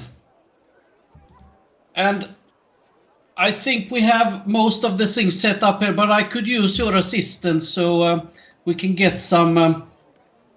we need to get the hardware up mostly. I think we have all the medicaments sorted somewhere, but we could really use your experience in setting up the medical equipment and honing in on the microscopes and stuff like that. You know, we used to dealing with very surface wounds, but we need the surgery bay and everything else checked here. So it would be really nice if you could help us to set up all of that. I can absolutely lend a hand with that. Have the engineering teams been by to make sure the power grid is set up for the building? No, they are still going around and hooking up everything to the power net, I believe. Alrighty. Would you like me to reach out, see if they can spare someone to come by? I mean, that will be great. I am so swamped with work here, you don't know. And I have been itching to get here ever since I heard of this place. You know, I couldn't stand being in space any longer than we had to. You know, the Tzenkethi capturing us, well, not capturing us, but holding us hostage, you know, very stressful situation. I can imagine. I'm very happy to be here now to actually practice some first-hand colonist medicine, you know, frontline medicine, you might even say. Good old frontier medicine. Ready and waiting for you out here, isn't it? Here is my nurse. She can introduce herself. Go ahead.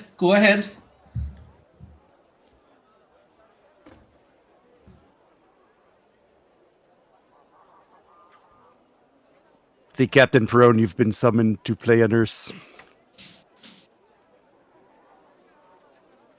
I'm still getting over the accent a little. This is a proper Swedish accent, you know.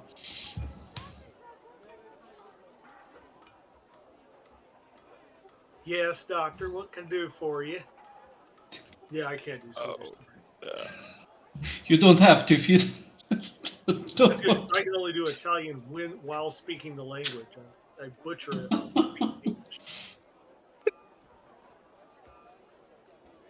Yes, doctor. What can I do for you? This here, this is, I believe you call Dr. Valen, is that correct? Valen, yes. Valen, you know, my accent, you know, it's very difficult to pronounce. Understandable. It sounds much different in baseline trail. I understand. Well, tell her, tell him, come on. What was the question again, Dr. Valen? I believe he was asking you to introduce yourself. Oh, I, I, I'm Nancy Sue Loudermilk, and I'm the chief nurse practitioner here. Ah, pleasure to meet you. By the way, you're really quiet. Yeah. Sorry, there's not a whole lot I can do about that with the equipment that I have. Okay. We met a few years ago while doing some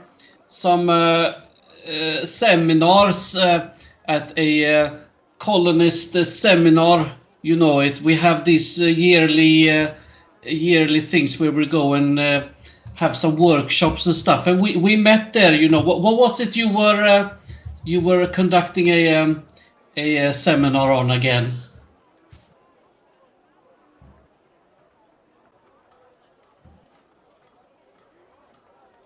Well, I had. Oh, you're talking about the seminar I did on fungal disorders in Ferengi auditorial canals. Yes, exactly. Very interesting stuff, you know, and I just thought I had to work with her straight away. Yeah, it's amazing how many different fungal disorders the Ferengi get in their ears. It's just fascinating. And they're all named weird things too, huh? it's really fascinating area of study if you ever get into it, you know. Now we don't get a lot of Ferengi out here, but maybe if this colony is prosperous enough, maybe some Ferengi will come along and try to steal everything that's worth to us, huh? Oh, I don't know. I mean, bless their little hearts. They just are what they are. Perhaps we can set up a Ferengi clinic here. That might be very prosperous for the whole of the colony. With what we're studying, you know.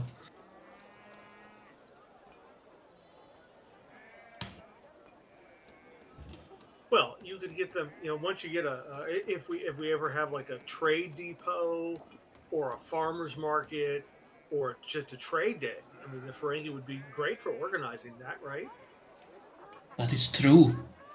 That is true. What do you think, Doctor? Do you have any suggestions?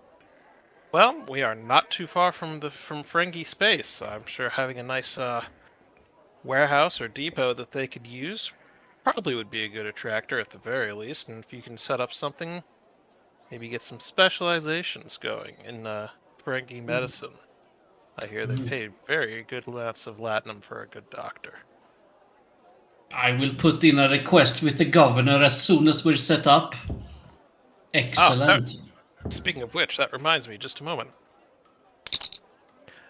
Dr. Valen to the Artemis. Go ahead, Doctor. Yes, I was just wondering if there was a one of the engineering teams on the ground side, if they could spare someone to come by the colony clinic. We need to make sure we get some of the larger equipment connected into the power grid for this building. I'll let it to the work order. Thank you very much. Doctor out.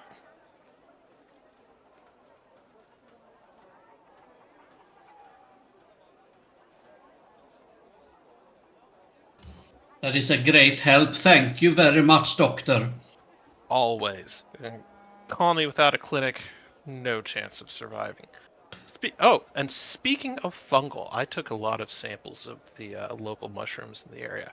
I Oh have my. most of my report ready on that. I can forward it to you when we get a second. And I found several edible varieties. I have already started a culture on most of them. One will be fully matured in several days, and I, just looking at it, it's going to make for a great saute. I highlighted it in my report. I can Oh, forward that to you next time I'm on the ship. that sounds amazing. We could cook something up, you know. I once knew a Swedish chef who could do wonders with mushrooms. What do you think? Was it Nancy? I don't remember. It's weird I never remember your name, huh? Well, yeah, it is a mouthful. I mean, Nancy Sue Loudermilk. I know it just disappears out of my head. I don't know why. It must be some kind of defect. Well, maybe I could look at that for you while I'm here. Oh, that would be great, Doctor. Thank you. I will humorously walk up to him with my medical tricorder out and start scanning his head.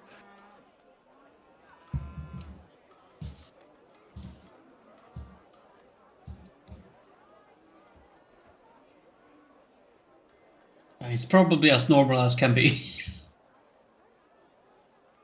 Or at least as is possible for a first-in colonist.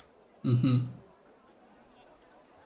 I mean, Out of cur- it could be early onset Alzheimer's or dementia. Am I that old? Or maybe I am. Ha!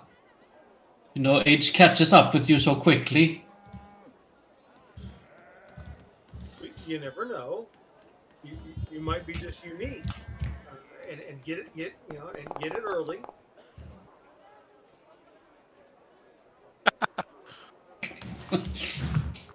Or you could just be absent-minded. Some people are just absent-minded like that, and it's just natural to be that way. I mean, You know what it is? I think I'm just very focused. And when I'm very focused on something, I just don't think of anything else. Ah, just slips my mind. I've been so eager to get here that I was so focused on what was going where in this colony place, in this clinic, you know. But now that we're here, I'm sure I will become better very soon. I might even remember your name. I believe it was Nancy, wasn't it? I believe I already remember. but can you remember the rest of it? Here, I'll help you. And she'll get an old-fashioned rubber band and put it around his wrist.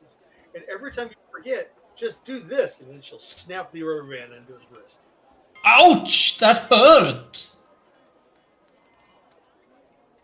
But we find sometimes where I come from that kind of compliance technique tends to work wonders for the memory. Ah. Well, we'll just have to continue this study and see what happens then.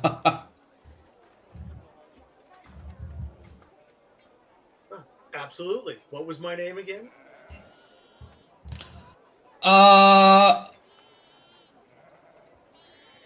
Nancy? And the rest of it? That I cannot remember, I'm sorry.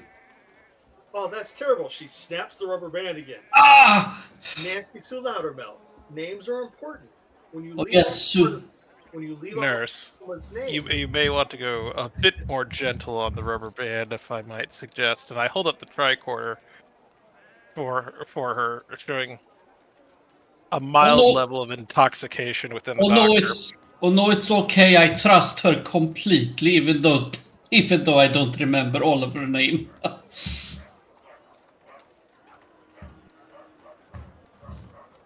oh, now, I didn't even draw blood. It's true, she has before.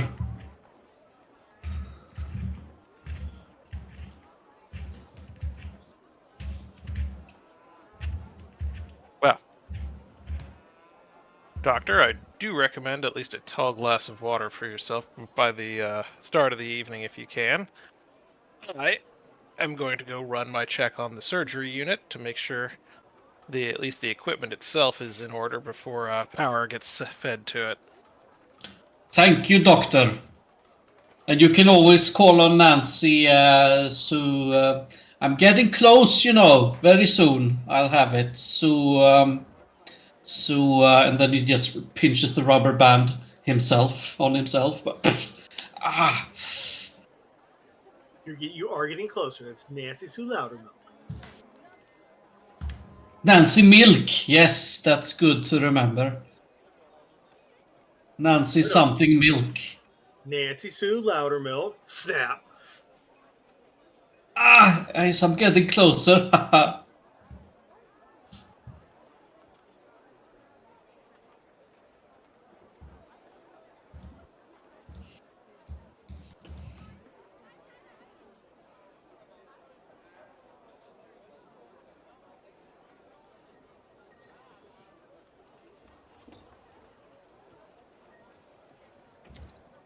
We can see it there if you want to. Yep. Alrighty. Where else do people want to go?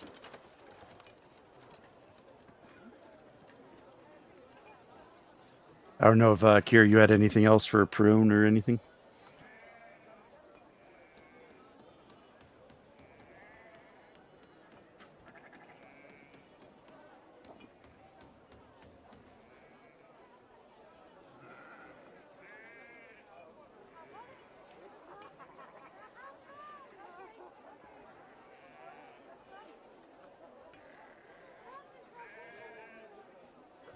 I'd say that Perone has probably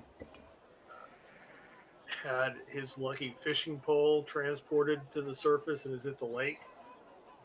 Certainly, certainly open a conversation if anybody wanders by him. But if not, he is just brooding and fishing. Probably has had his lucky fishing pole and a bottle of Chianti from his private stock being down.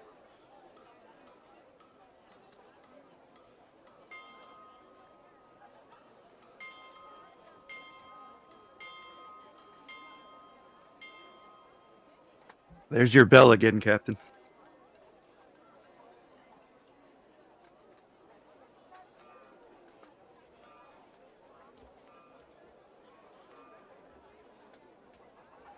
I am just glad that it's really there and not just hearing things.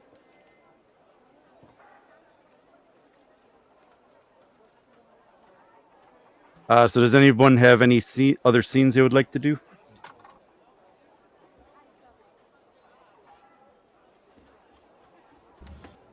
We can continue the Rick's Vogel thing if you want to. But if there's another activity you want to do concurrent with that, that's also fine. There is one more scene. Well, there is a scene. So, Captain, you are out fishing at the lake.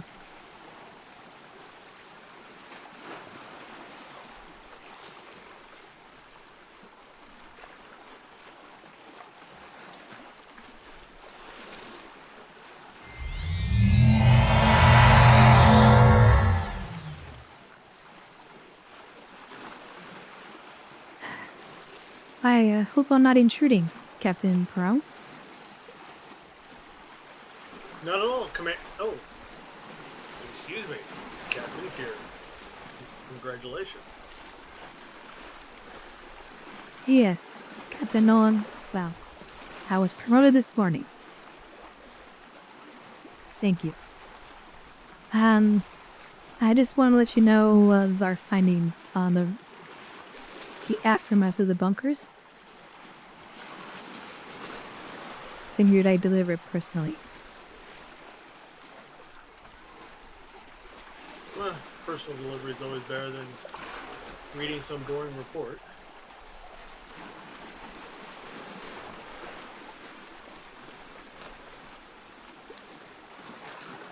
All I can say is the Tzenkethi were very thorough with their dismantling of the bunkers. We did not find any traces of the Colithians.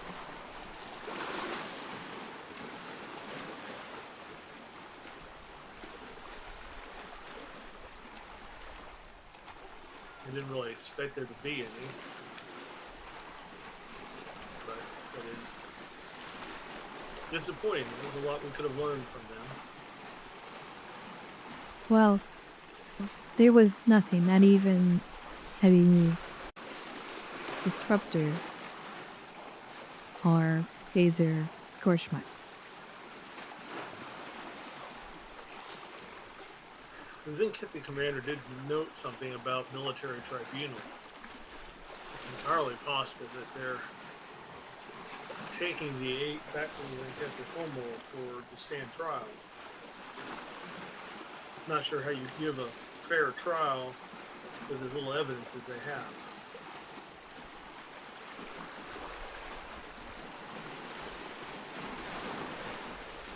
I think it wouldn't be a fair trial, no matter how you slice it.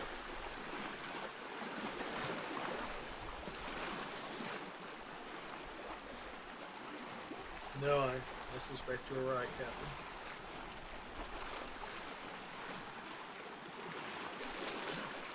Plus, I don't think the Tzenkethi have been known to favor favoritism anyway.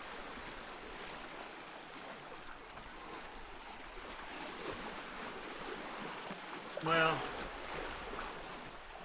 the other thing I would note is that the Tzenkethi are so afraid, acting so much out of fear and paranoia with these people that I'm frankly amazed that the 8 Calathans made it off the planet alive.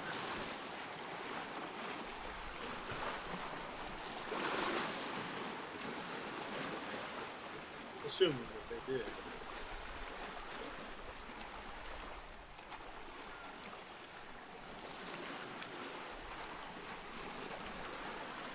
Well, that remains to be seen. Probably nobody could have escaped, but we do think the Tzenkethi would. If they suspected, they would be in uproar right now.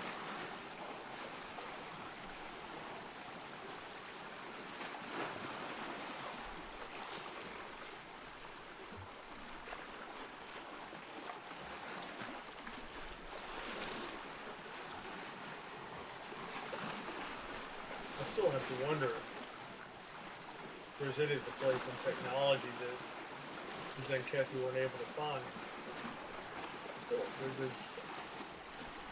I still suspect that there's more here. Like I think it was you that pointed out that the Calathans seemed unconcerned with the threat to themselves, or the threat of the Tzenkethi. It's as if they expected to be able to defend themselves.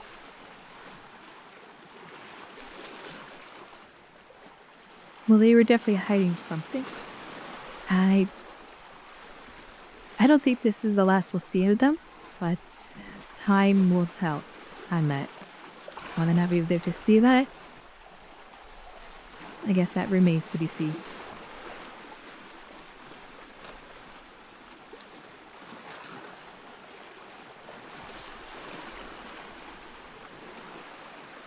That's true. I have to wonder if they were. No, that's the Tzenkethi attitude. That'd be a crazy thought. The Tzenkethi would. I mean, if it was me, I'd program the Tzenkethi to be unable to turn on their genetic modifiers. But if that were true, the Tzenkethi wouldn't have been so adamant about destroying the Calathans.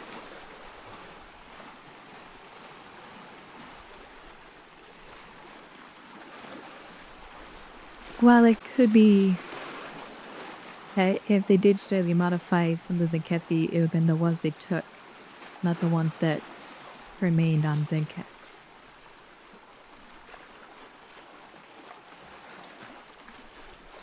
Reasonable, plus that was a millennia ago. Any of that kind of programming probably would have worked its way out of the Tzenkethi by now.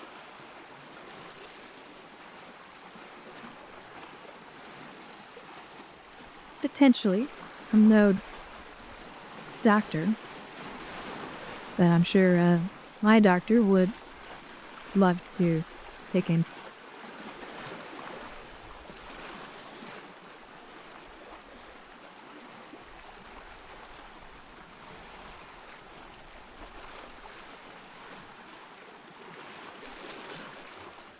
sophomore right. And we see the classroom again. Maybe your doctor will get his chance.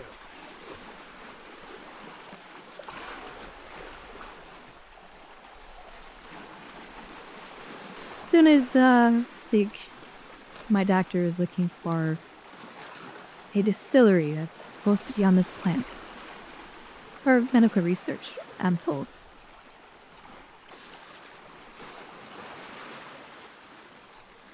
Medical research.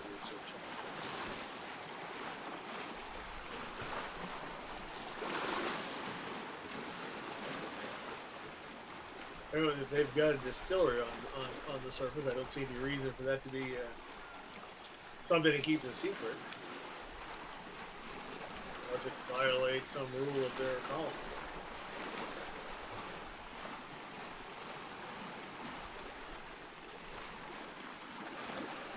Well, Where's that? it is moonshine. Let's just say it's probably not within the legal limit. To be honest with you, I've never seen the appeal of moonshine.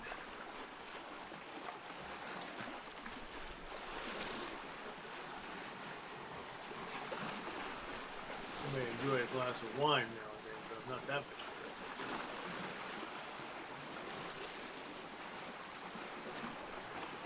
It's a acquired taste. There are several backwater words, especially smucker dens, that let's just say they have a universal capability of creating some very interesting concoctions.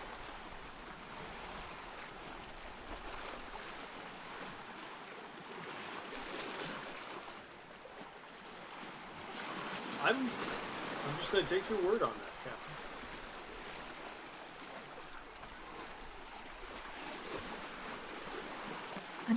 Perhaps Be being rude. undercover. I feel like I'm being a little rude here, though. Would you like me to have another fishing pole brought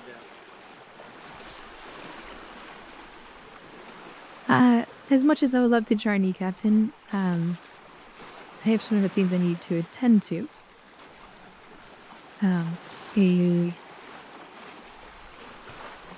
geologist needs some help. He's apparently discovered something in one of the mountains, and well, say most of my career is on shore leave. I decided to help them to the location that they've found.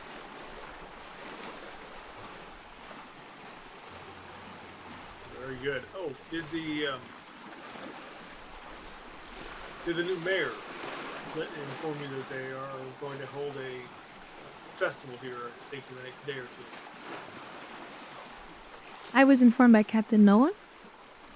So he was still in command at the time. Speaking of which, Captain Nolan, from my understanding, will be remaining behind as the Starfleet liaison officer for the colony.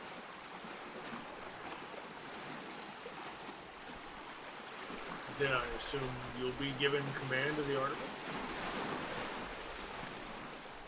And that has not been set yet. Or what orders do they plan on giving me a different ship? I don't know yet.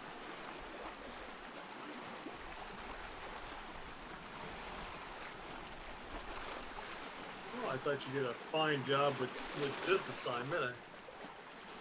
And I think continuity of command is a good thing. I hope you get to retain the Artemis. She's been a fine vessel to serve on.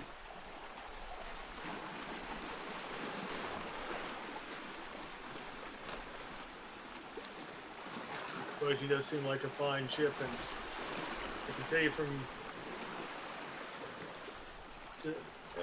from having a few tours in the big chair, you never forget your first.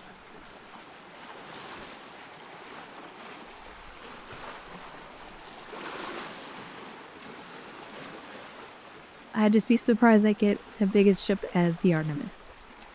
I have expected him to throw me on a Nova class.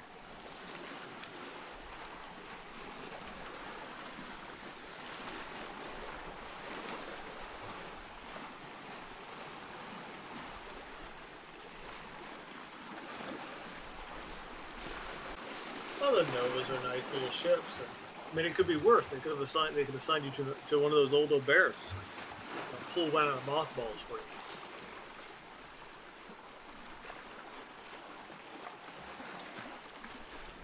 She chuckles at that. Myself, nah.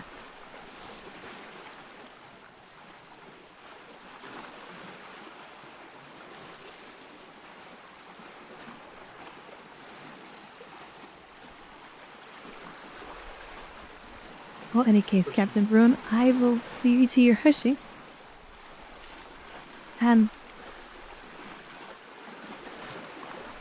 maybe I'll see you Okay. during the festival.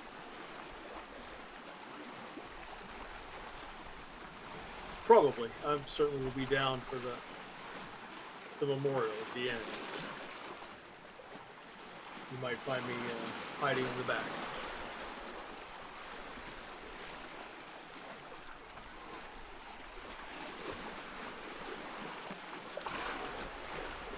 Off the record, you made the right call.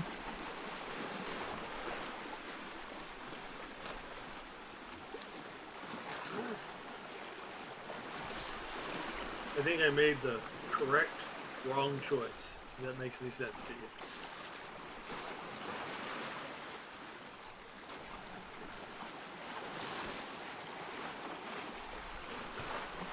I did what was best for the Federation.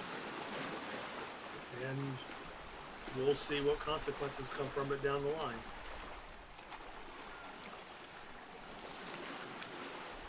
Well, our first duty is to our ship and crew.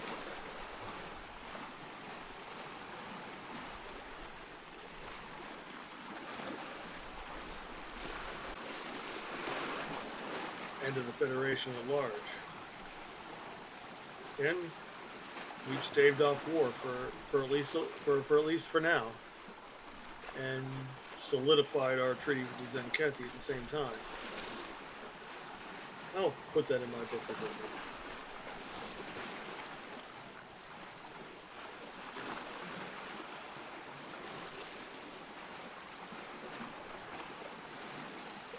Well, me Captain, maybe I'll see you tomorrow. Enjoy your fishing. Thank you. I'm sure I'll see you sometime during the festival. Just gives you a warm smile and nods and taps her comm badge. I missed one to beam up.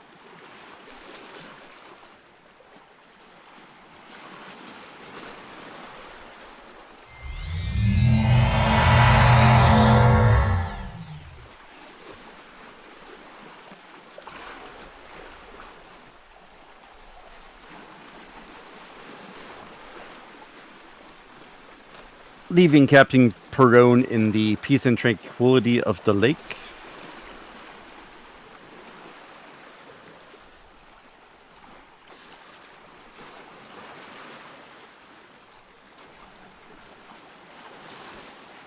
And later you'll find out if the fish on this world really are edible.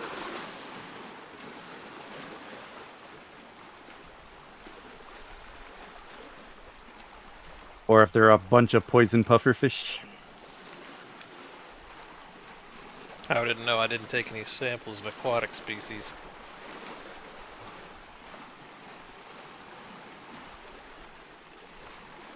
Alright, where would we like to go next?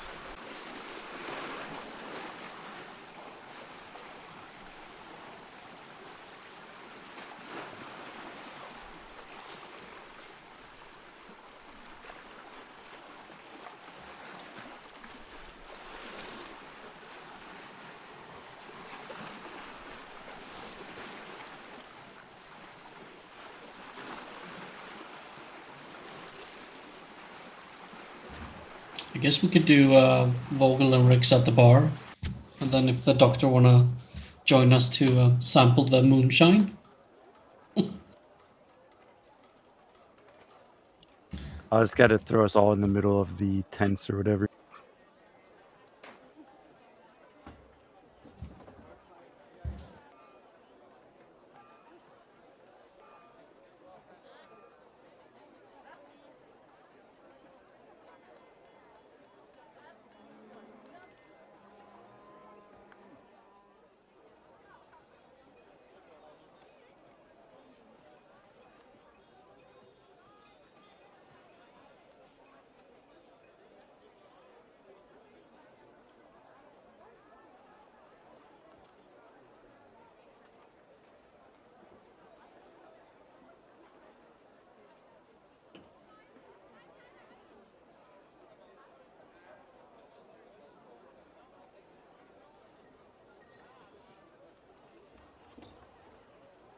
Is everybody able to see tokens on this map? Yes. Yes.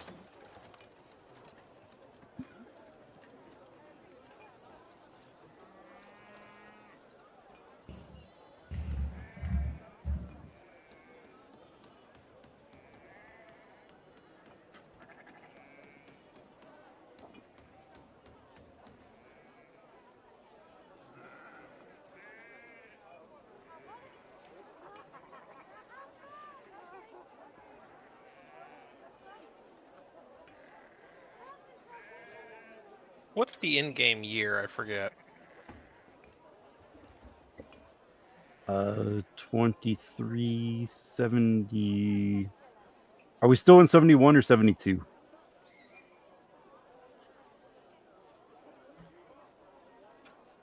Yeah, 20. There you go. June 2371. Oh, okay. So yeah, sovereign classes are coming off the line now. Yeah, I think the Lunas might be just coming off. Next year. 2372. Then I think the Akiras are about done.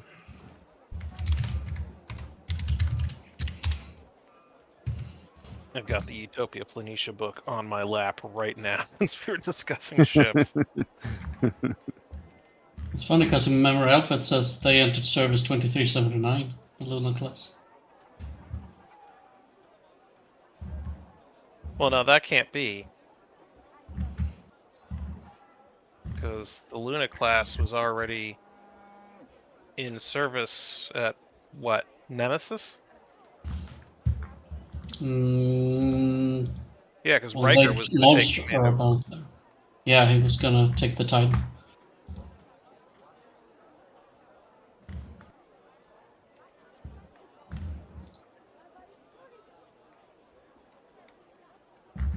Yeah, Memory Alpha has a 2379. That's odd.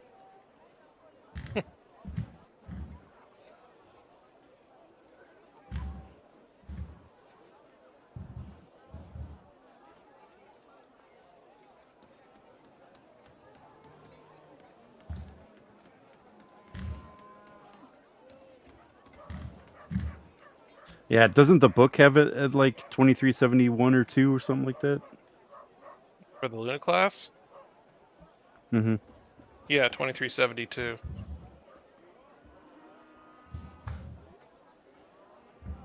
Interesting.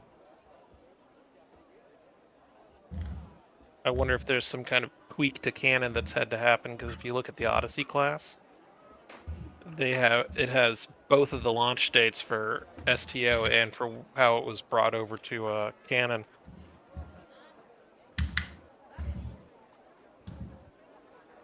Yeah, that's a kind of a special case because that was first starting online and then But they went didn't into do it for canon.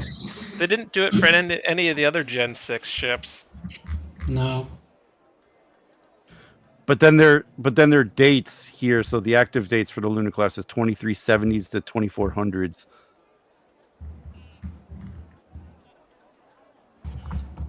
Who knows? Oh well. Lower decks might have changed some things because they do reference lower decks here. Yeah, well, Lower Decks is the noticed- first official canon appearance of the Luna class. So Yeah, I have noticed Yeah. that when you look at the Cali class in this book, its launch year is wrong. Because the Cali classes were supposed to be old, and they have it launching at like the same time as Sovereigns. Well, lower decks happens in the future, so I so mean, if it they came out happens at in the same like time as 2380.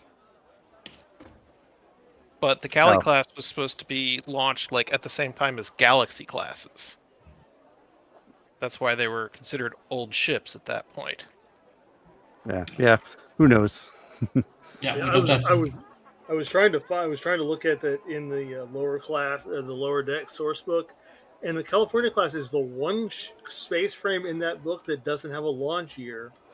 But in the overview, it talks about things in the California class that were designed to influence the creation of the Galaxy class.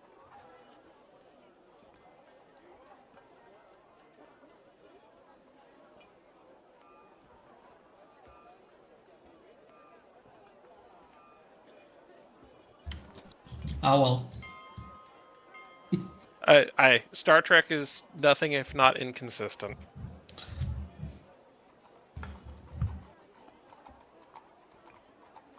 Yeah, that's not strange, considering how large it is at this point. Yeah, the thing is, like, I think. Okay, so Memory Beta has the ship coming out being commissioned 2372.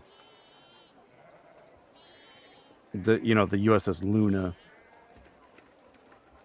But then like the Yep. Titan, the Europa is 2379. You also have starship development timelines too. So like the California class probably went in development after the launch of the Ambassador class. Because the Ambassador class was some of the fundamental driving force behind the Galaxy, and the Galaxy started its production in the early 2350s. Sovereign was early 2360s for its development time, but its official launch was in 2371 for its production line. Like those are for those production, like the launch year is the production line year when the ships are finally off the assembly line. But many of them, like their actual like development, their tech stage, the initial test beds of these ships launch much earlier.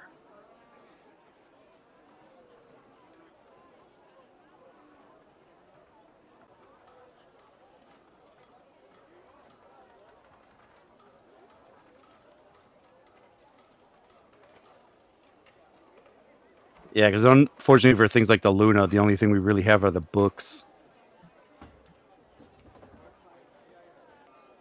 Luna is supposed to be 2372, but production was halted because of the Dominion War. From my understanding, then relaunched in 2375. Mm-hmm.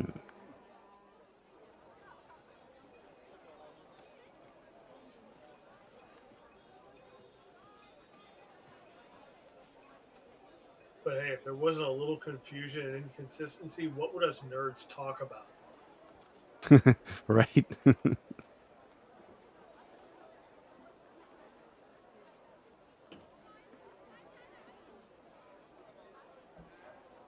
But if there's any other roleplay things that people want to do, I think the captain has a scene. Rix, if you wanted to do the scene, the drinking scene, by all means. I'm just imagining they found a place to sit and have a few drinks. And he's just... So there I was, surrounded by 3 wild beasts, on a planet that seemingly was alive. And what did I do? I didn't shoot them. I sang. Me singing? Ridiculous. I don't know why I did it, but somehow I did it. About to say, what compelled you to start singing? You'd think that, given your background, you would shoot first. Yeah, that's exactly what I thought. But there's a melody that I've heard before. First, when I was on a mission, and later I heard it again when we were on Deep Space Nine, doing some R&R, and that melody just stuck around in my head, and I don't know what compelled me to sing it to the beasts or the planet, but I didn't, and it seemed to work, seemingly.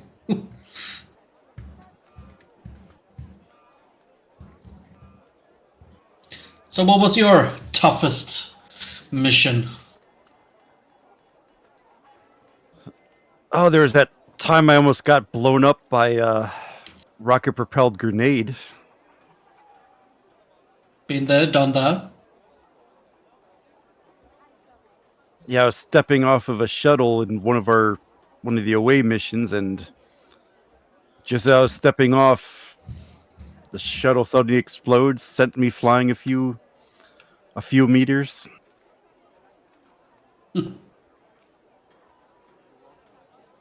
Sure, you got something tougher than that. Still relatively new. I have not as experienced in Well then, combat as you. you got a lot to look forward to, kid. These are only the first steps. If you get lucky, you won't even have scars.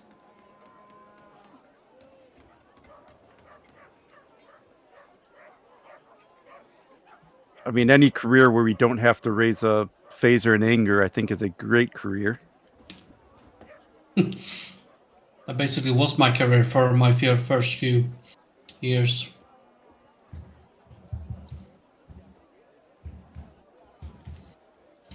Although not all of them needed a phaser. Sometimes just guile and wit was enough.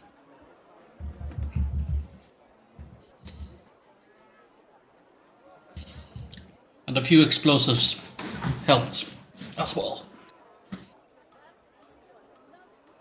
So if I ever need any explosives made, you're the person I talk to, huh? Oh yes, I have a few recipes.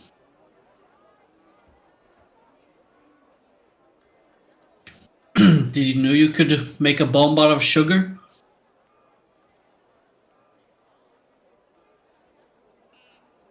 Good to know. I guess I'll just have to take your word for it. If only ever really passed the basic phaser instruction at the academy. Well, if you want some hints, I could always get you a private lesson before our ships depart.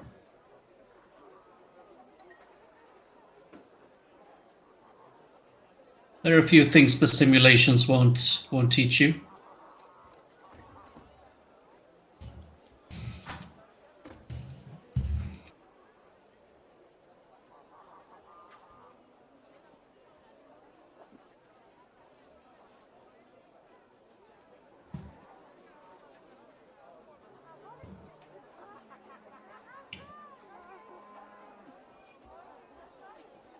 If I ever find myself needing more instruction on how to fire a phaser, you'll be the first person I call.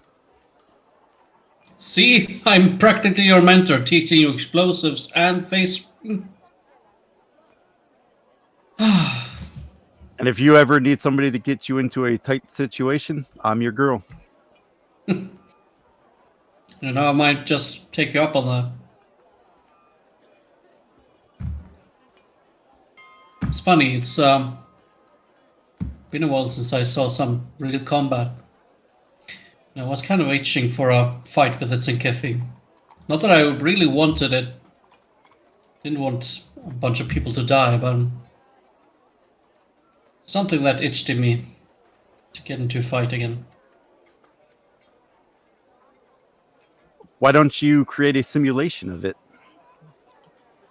Simulations I know aren't the real deal. I know it's not the real thing, but at least you could get an idea of how the fight would have went. No. Would be too predictable. When you've been in as many situations as I've been, where nothing was under your control, simulations don't take anymore. They're good for practice, but learning and really getting the feel of it, it's nothing like reality for that kind of stuff. Captain Perone said something similar to me after the Navajo ran into a plasma vortex in the Badlands. Oh, I spent hours and hours in the holodeck trying to figure out what I did wrong.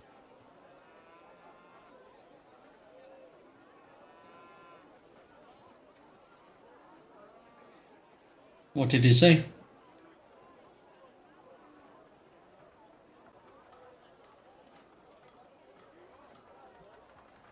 Basically, that no matter how much time you spend preparing, the unexpected always happens, and you can't dwell on it. You have to move on, get better. Partially true. You can always prepare, you can always plan, and some of it will be useful even when things will go wrong. But your captain is correct.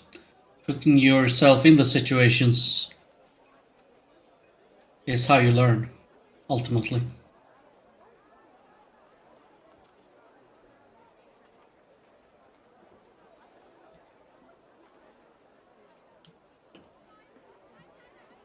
I know, I guess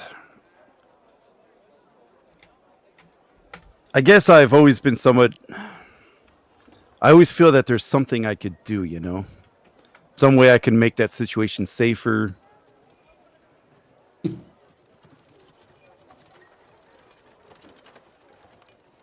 That's everything we think about when we're fresh.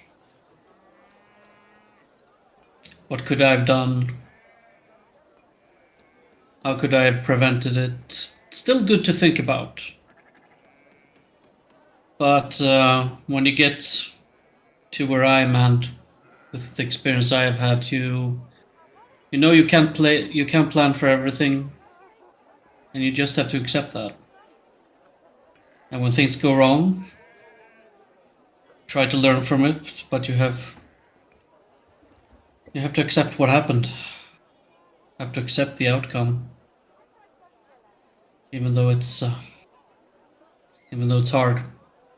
Can be hard, especially when it's cost you.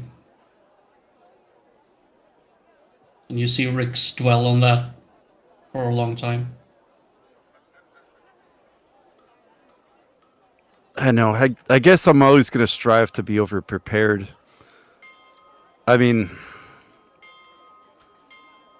for the longest time, I've always.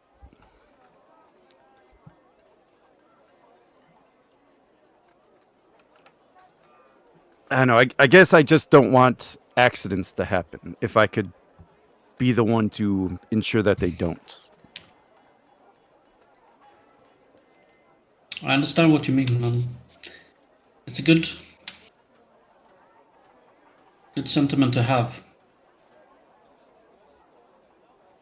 Just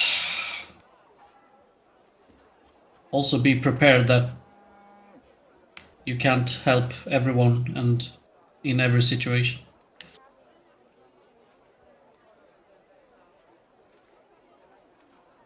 I think it's that feeling I hate the most.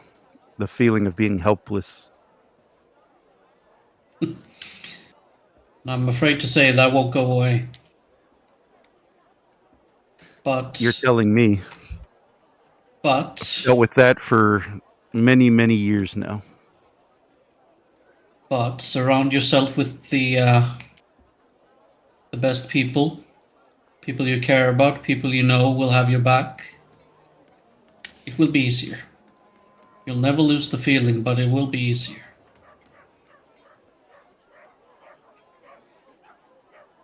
Your Captain Perron seems to be a decent enough captain. I'd listen to what he says. This for now.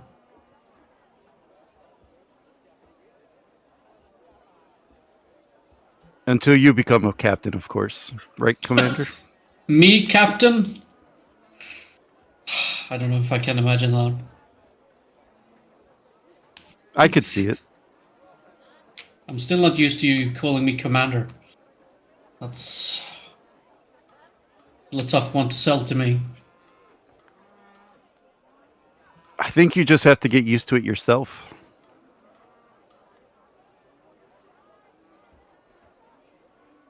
I guess so.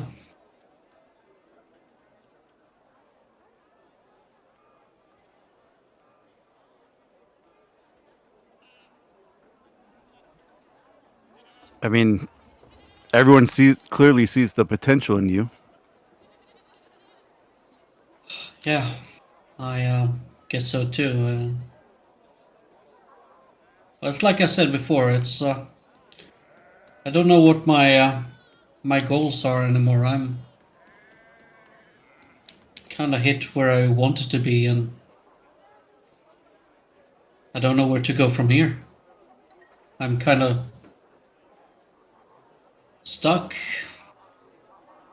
I mean, I still want to serve with Starfleet with the Federation. I'm decently happy aboard Artemis. I know the chief engineer can get a little bit annoying sometimes, but still a good ship, good crew.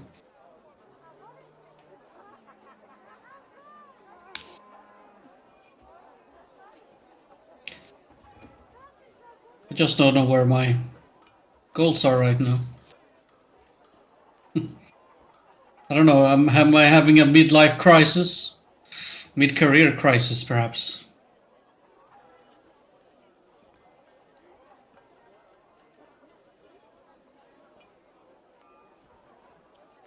I mean, you just got to figure out what you want out of this life.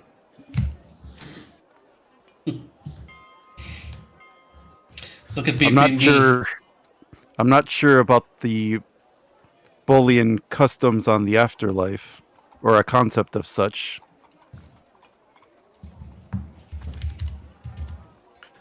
But if this is the only life you have to make the most of it, you know? I suppose so. Maybe I'm just stuck in my old work. Maybe I just need to accept that I'm gonna be in regular fleet ops now. I think I've been longing back to intelligence too much. Looking backwards. That might be the crux of your problem. You're always focusing on the past and not looking forward.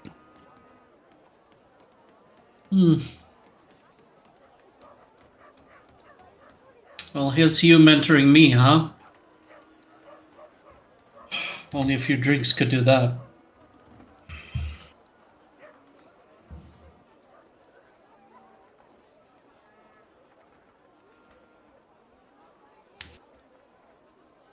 Yeah. I guess I can try and look forward. It's all any of us can really do. I mean, you can't dwell on the past or past events. I mean, I'm still stuck in an event myself, so I mean, I'm not, take what I say with a grain of salt, of course, but sometimes you just gotta try to strive to be better, try to move forward, no matter how painful or traumatic. Well, cheers to that, Ensign Vogel. Cheers, Commander Rix. Clink. A third arm reaches over and clinks the glasses with you. Ah, Dr. Valen. Cheers. I see you found yourself in the local brewery. Yes. Apologies, I was listening to the conversation.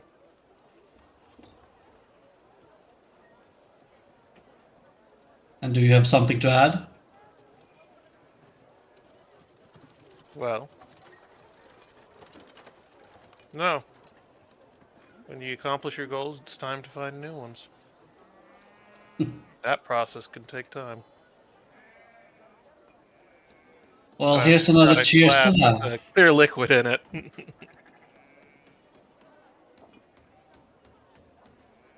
Well, here's to another cheers to that then. Cheers to finding goals. Clink.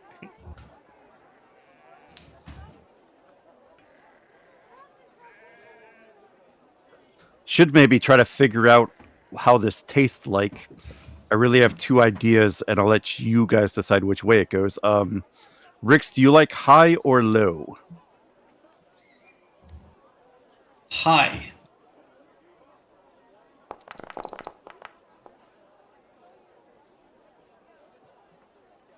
What did it? 2D100? I'll just take the first result here. I pressed the wrong button. I was basically trying to roll a percentile. So we all kick back the drinks, and to our surprise, clearly this has the taste of like an off-brand moonshine, but it seems to be made from like a type of it has like a almost like a potato vodka taste that's actually surprisingly smooth, despite a bit of a bitter aftertaste. It's actually not bad.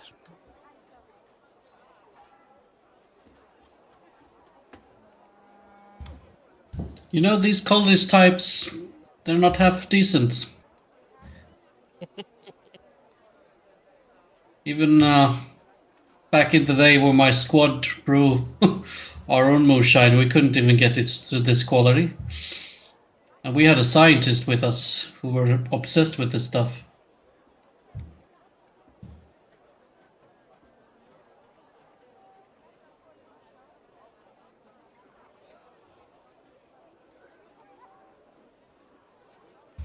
I'd be interested to hear your take, Doctor.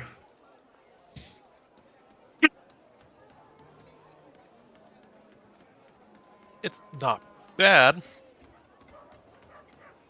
It.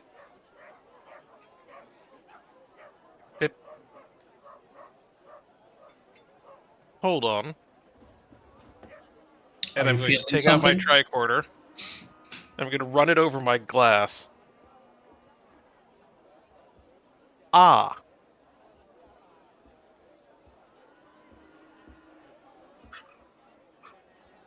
Well, that explains that flavor. Close tricorder, take another sip.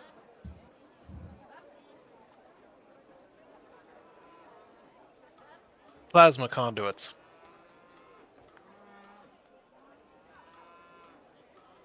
I think they were heating the mash off plasma conduits.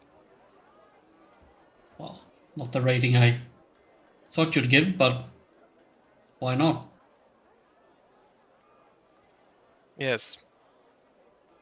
The weird flavors. Trace amounts of dilithium. Perhaps you should give them some pointers. Actually, I quite like the flavor, and I just down the rest of my glass. Oh.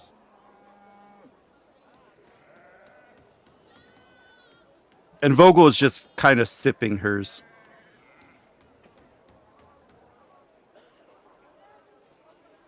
Oh, come on, Vogel. Just down it. Nothing Not really ventured, used nothing to- gained. Not really used to drinking real alcohol. Mostly just drink synth ale. Ah. Well, I won't pressure you.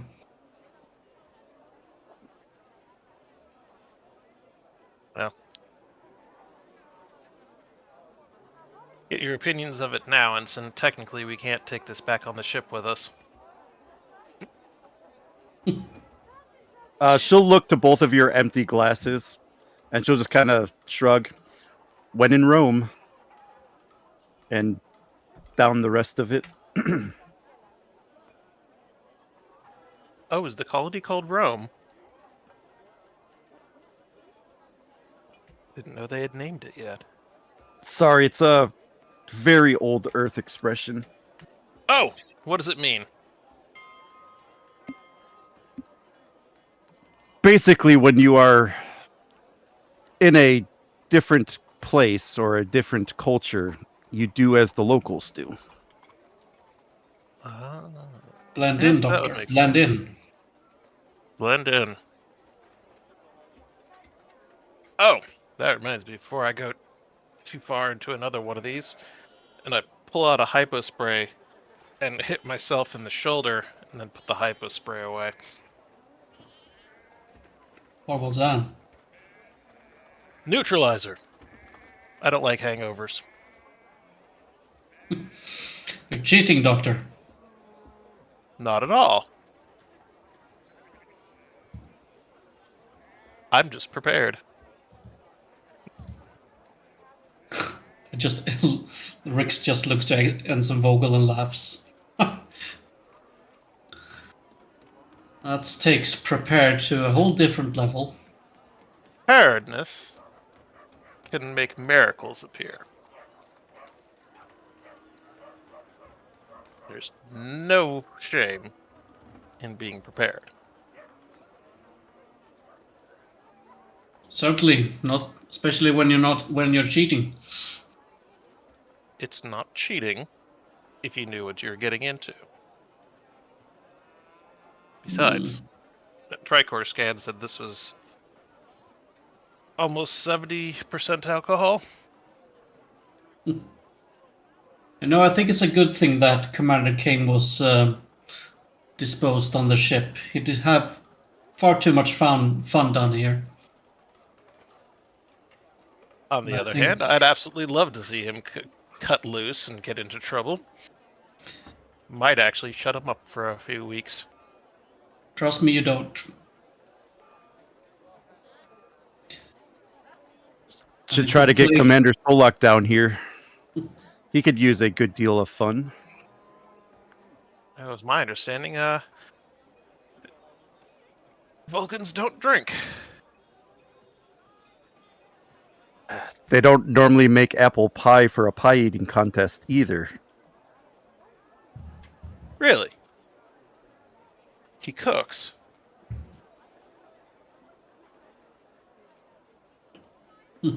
Tries to anyway.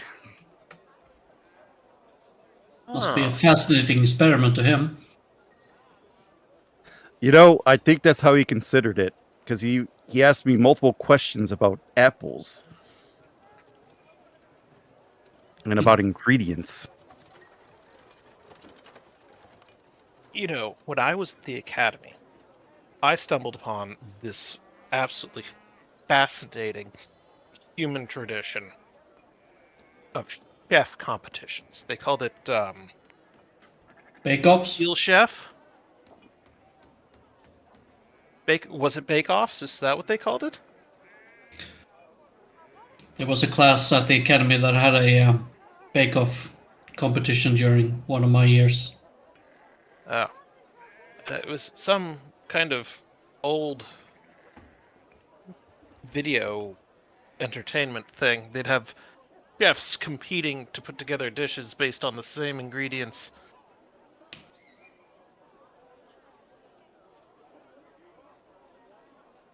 Don't remember what it was called now. It's quite entertaining to watch, and I got to challenge some of my fellow students to it. It became personally one of my favorite pastimes. The cooking, not the video programming. Are you sure? Yes. Very well.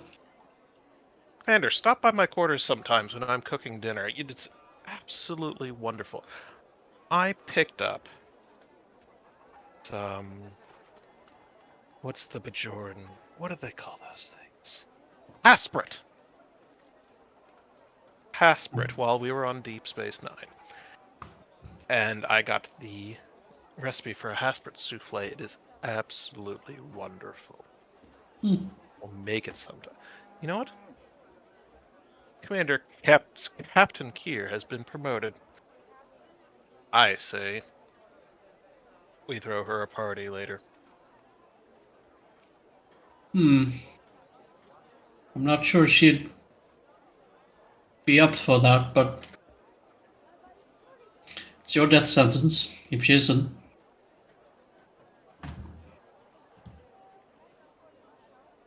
Why would she turn down a party?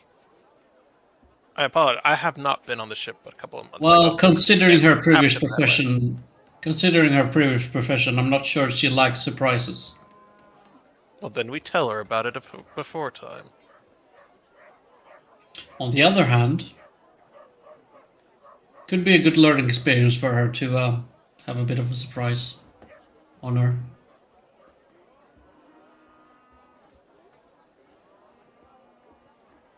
I'll let you take charge, Doctor. I can't say I'm a very good party planner. Although, Neither who I am bet I. plans? You know who I bet plans a great party? Commander Kane. Commander Kane.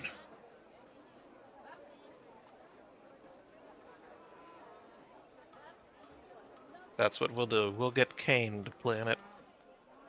Excellent idea. I'll cater. He can arrange. I don't know. What do you do for fun, Rex? I carve wood. Carve wood. What about you, Ensign? Do you have any fun time hobbies? I do like to go for a hike every now and then. Oh, well, that's not useful for a party.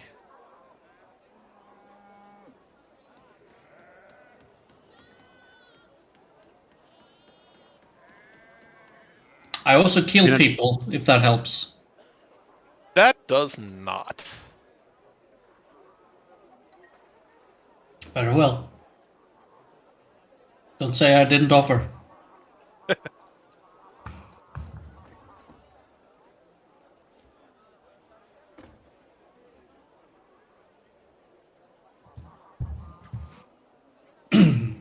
Although if you want a big bang at the end of the party, that can be arranged.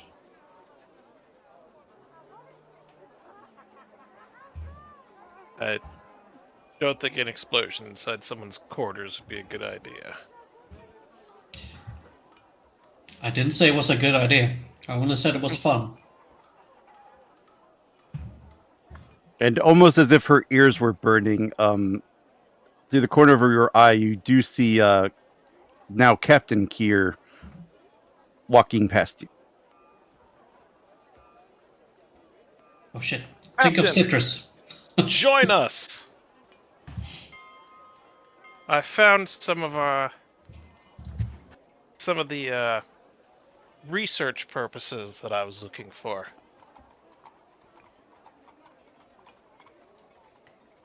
I see. Unfortunately, Doctor, Commander, Ensign, I will. Well. Just for the record, she's not in uniform, so. And going on a little hike. Volunteer to help one of the colonists. Investigate a mineral spring. A mineral spring? What kind? Or do you not know yet? Don't fully know.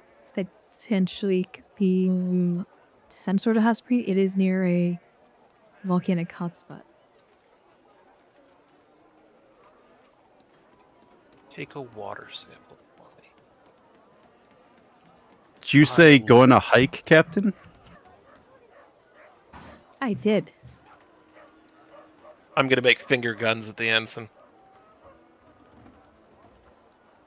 And a small smile appears on her face. If you wouldn't mind, Captain, I could sure use a hike. You should take her, Captain. She's good company. Well, Ensign, I'll be honored if you join us.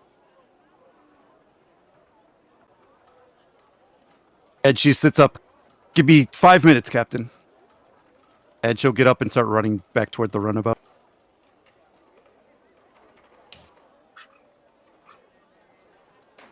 Understood.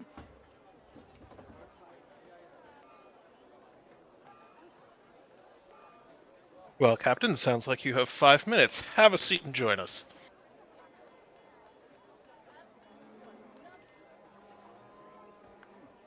I don't think Sure, drinking you're- him and taking a long stroll up a mountain is a good idea.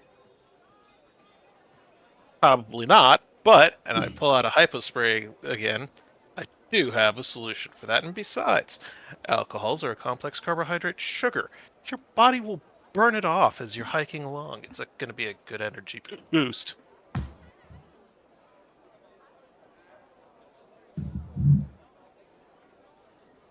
And besides, it'll make the scenery friendly on your way up. I believe the effects for being drunk is lack of oxygen. That's what the hypospray's for.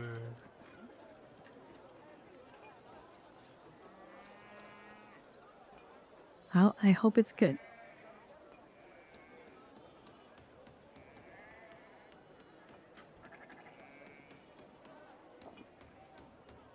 It is. We tested it just now. What was it heated by again, Doctor? Oh, they were boiling the mash off of plasma conduits on the colony ship. See, fresh quality. At the first time, I guess. And she takes a swig of it. Oh, that burns a little. That's the dilithium. It's fine. You didn't say anything about dilithium. I said it earlier. I said there were traces of dilithium in the alcohol. No, you didn't. And you just Yes, I hicked did. up. Is that Well, hyperspray really working for you? Yes, it will. I still think you're cheating. Commander, I said it was a neutralizer. I'm not going to have a hangover in the morning. I didn't say it would stop the intoxication.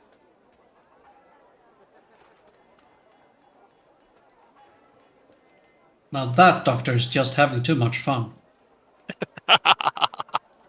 As I said, preparation can work miracles. Doctor, maybe you need to join us on a long walk to work off that. Yes, doctor, why don't you follow your own advice? Captain, with respect, this is a colony's founding festival. I'm going to be needed in a couple of hours. Not like that, you aren't. Oh, please, you think that's the only hypospray I brought with me? If I need to sober up quickly to treat someone, I can do it.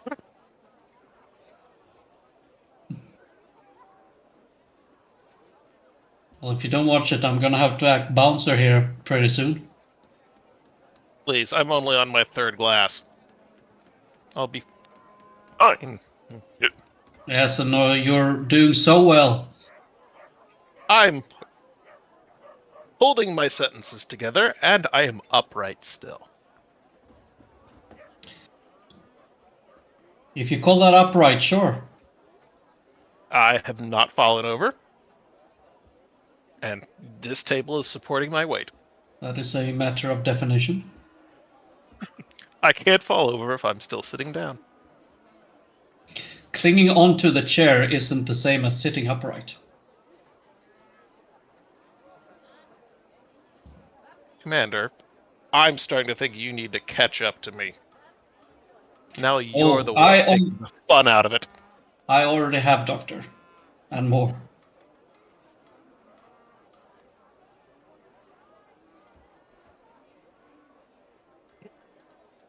Gentlemen, be sure and- to not.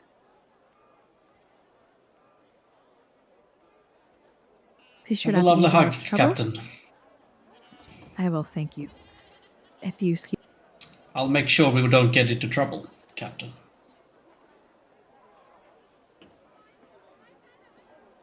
She just nods in.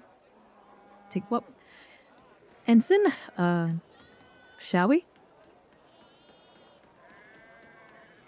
And you see Vogel decked out in like an entire hiking attire, hiking boots, a rain jacket, large backpack, hiking sticks.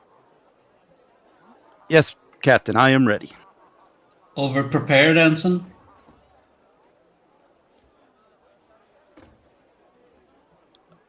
You know me so well at this point, Rix. Adequately prepared, Commander. Take care. Have a good hike. Take a water sample. I love a volcanic hot spring. Doctor, let's concentrate on your water sample. The I one pull in out a front big of old you. Starfleet water bottle and set it on the counter next to me. What are you gonna fill that with? I'm not going to fill it with anything. It's already full of water. I'm not gonna ask. You didn't bring a water bottle with you? Why would I when there's a whole bar here? For exactly that reason. There's a whole bar here. I didn't want to become dehydrated. Very funny, Doctor. Besides, when I put the thing back away, I have something far more impressive to show you. Follow me. Color me intrigued.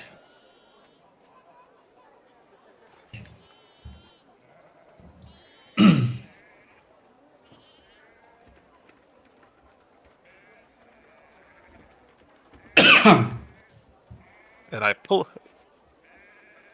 drag open from behind a stack a 10-liter container.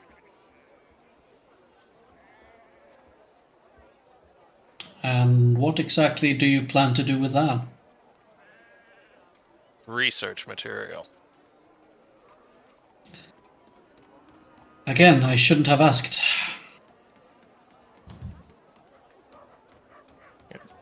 Yeah. Local brewmaster was quite generous when I asked him for some as a sample. Well, just don't let me find you passed out somewhere. Absolutely not. This will be for the captain's promotion party. I see.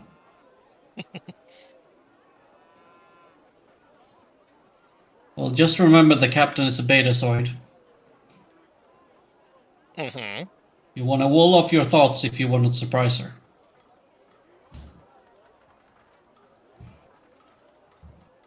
And if she didn't pick up that we were planning a surprise party just now,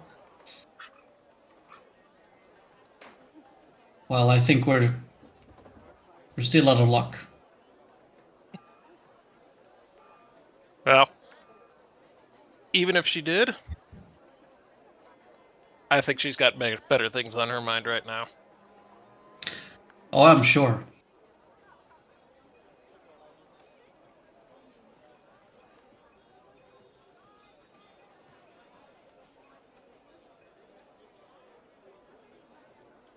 And that sounds like a good place to end that scene. Great.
Dr. Mori, how much further?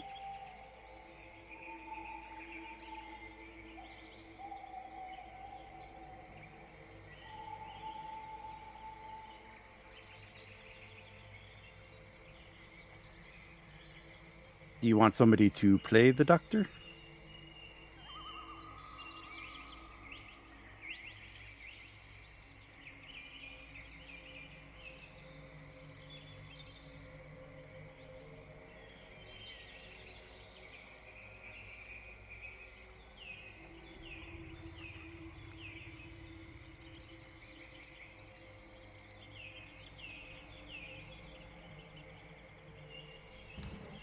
Captain Prone, do you want to take it? I feel like I've done a lot otherwise. The Swedish doctor? I don't know if I can do that. I know this is not him. I don't believe. Are you guys able to see the scene? Yeah. Oh, I can do doctor. I'm not going to insult my Chinese friends by trying the accent though. But I will do Dr. Hanako.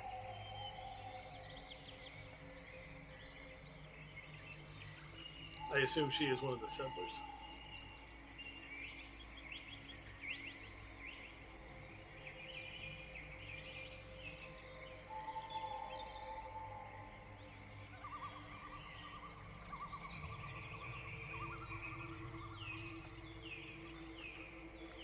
Someone GM to the GM. That's hilarious. GMs Well- want to play too. Well, fine then. Vogel and who is that?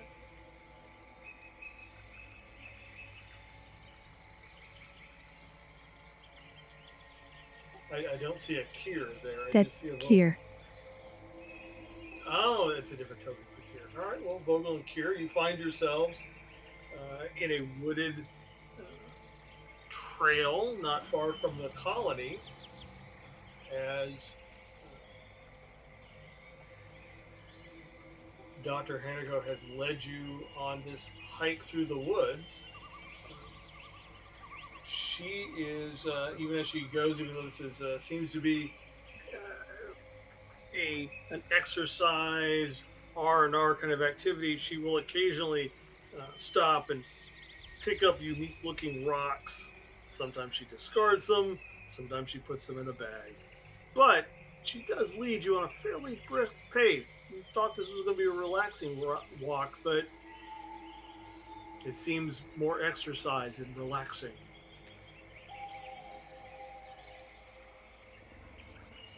That is perfectly fine with Vogel.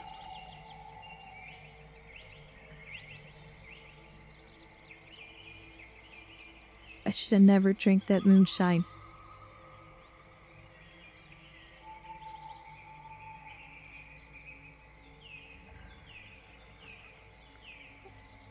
But if you did, Dr. Hanaka says, then this is the perfect way to walk it off.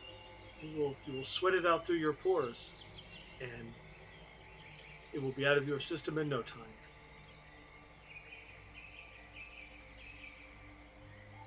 What is the strongest thing I've ever drank?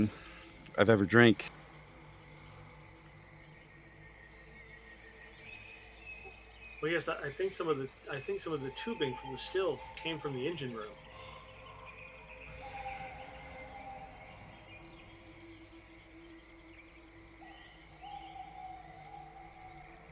Yes, Dr. Veland have discovered traces of lithium.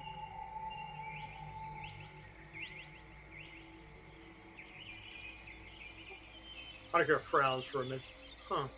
I thought the porous rock that I used for straining that would have gotten most of the impurities out. I hope to try better next time.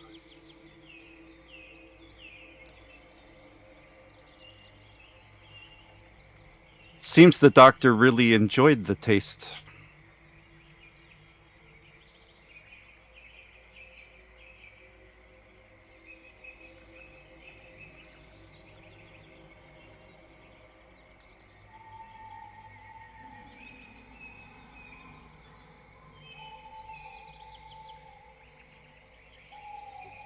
Sorry, the substitute GM is reading.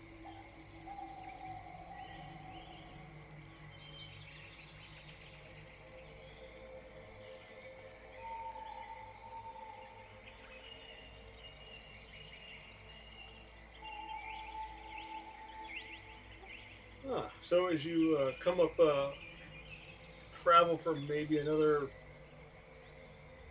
half, 3/4 of a kilometer,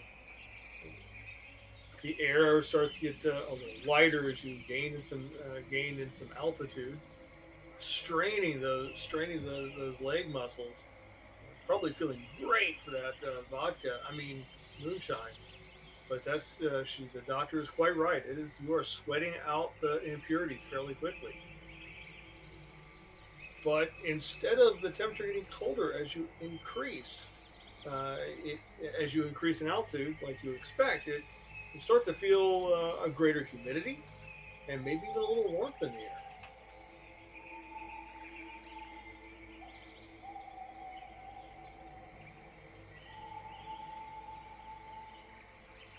Vogel will pull out her trusty tricorder and try to get a gauge of what is going on. Ooh, opportunity to call for a die roll.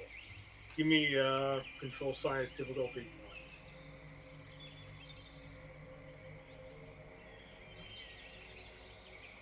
1. I'll use one of those momentums that we had.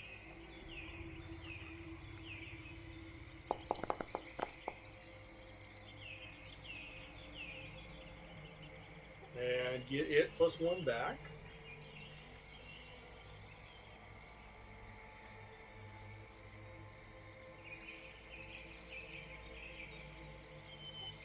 Certainly, the readings back on the tricorder, you see certainly there is an increase in the humidity in the air, greater concentration of moisture in the air. Water, you think it comes from uh, heated moisture, and there seems to be some fairly interesting um, volcanic ash that has been subsumed by the water. I have a PhD. I'm allowed to make up string words together in new ways. Um, and the occasional bit of dander that you might expect from animal fur.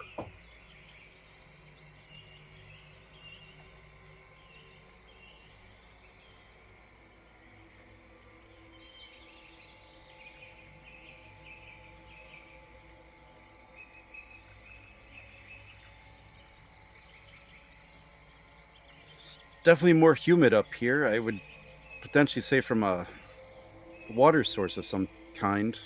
I'm also reading some type of animal remains. Looks to be some type of looks to be animal fur, but I can't make out what species it is yet.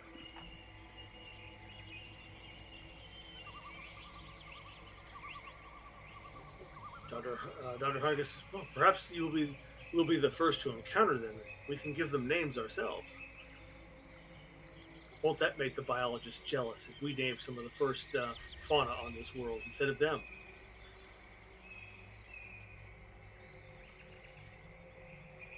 It's what they get for Dr. staying Roy? behind, I suppose.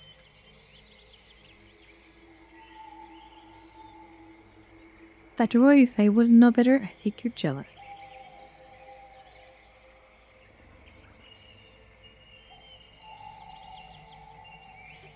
Well, not jealous, but there's certainly you must know that among scientists there is, particularly colonial scientists, there is a bit of healthy competition to discover new things and name them.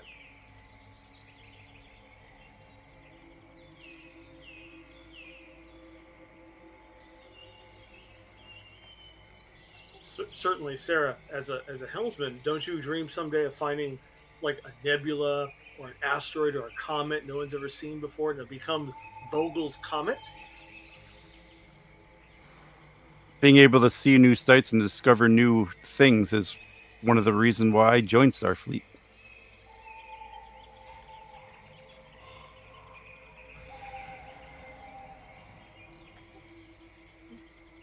See, you joined Starfleet for the same reason that many of us get into science, to see new things. It's despite all the hardships of being on a colony world and giving up many of the amenities you might find on Earth or Trill or Vulcan. Well, maybe not Vulcan. you give up those amenities, you give up those simple things of life for the possibility of exploit. Ooh, look at that, a spring. As you come around a bend, a little short of breath, for those that may not be used to hiking in lower oxygen elevations, you come across uh, a small body of water with steam rising up. You can feel the heat coming up off the water. It just the water itself is much clearer than what you have than what you saw back at the river going through the colony, except for the fact that there is steam coming off of it. It's almost instantly recognizable as a hot spring.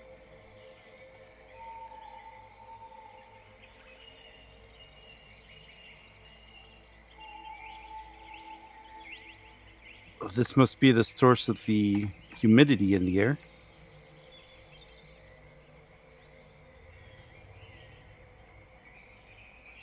Doesn't quite explain the animal remains, unless they are animals that have died in the water. And the doctor begins to kick off shoes and as a pretext to maybe sticking a foot in.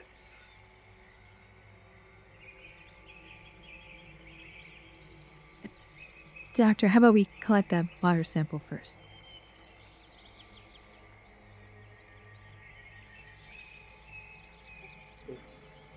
By all means, go ahead.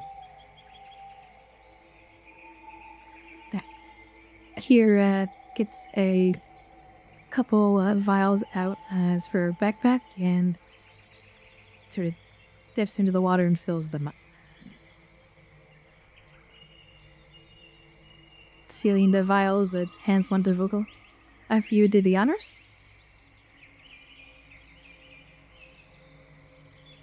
Vogel will nod and then start scanning the vial.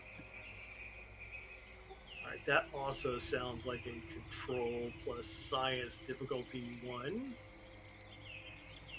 Pretty routine kind of thing. I'll give you one of those fancy momentum.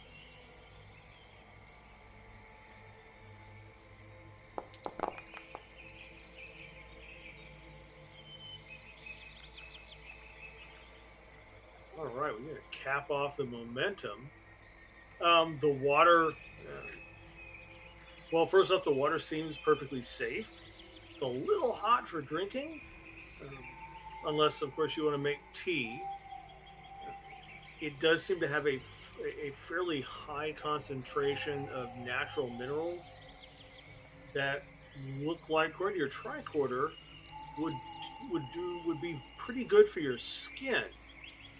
Probably open it, not just open up your pores, but maybe soften your skin a little. Though you would recommend probably limited exposure of less than an hour or two to give the until your bodies are used to those particular minerals.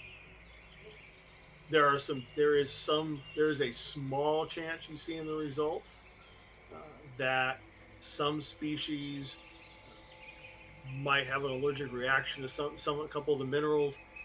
In fact, you're fairly certain that this would, not just because of the heat, but because of allergic reaction to the minerals, would probably be a bad vacation spot for Andorians.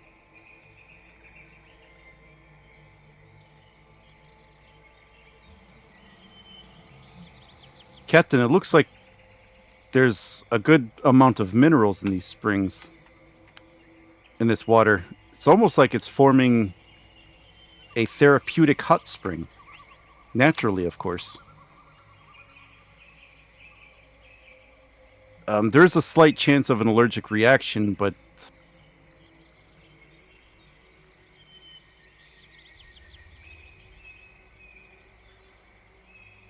it seems to be safe. The water temperature's hot, but not dangerous if you limit your exposure to roughly an hour or so.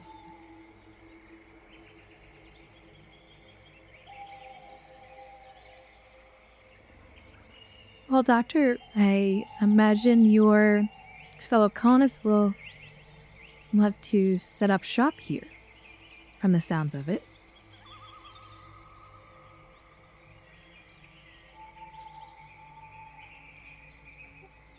Well, yes, but this seems like a better place for time off than setting up a serious lab for study. She looks around for like, it's just us women up here. Perhaps we should use scientific method to ensure that these springs are beneficial for rest and relaxation.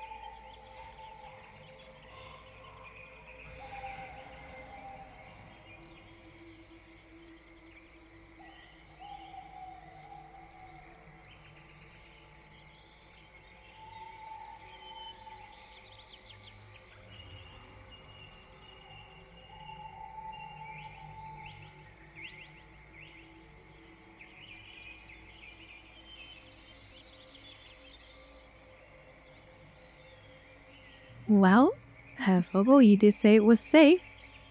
I guess we're the guinea pigs for this. I mean, it would be a shame to not test a hypothesis after all. Right. I mean, what kind of scientists would we be if we didn't experiment? And Hanukkah begins stripping down to get into the hot springs.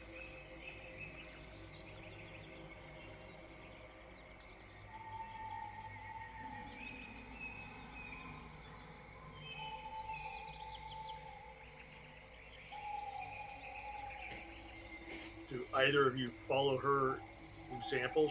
Apparently, Dr. Mori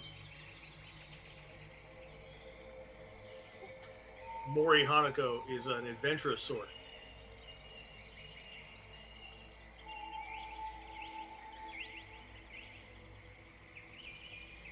Kira's eyebrow and Halasip.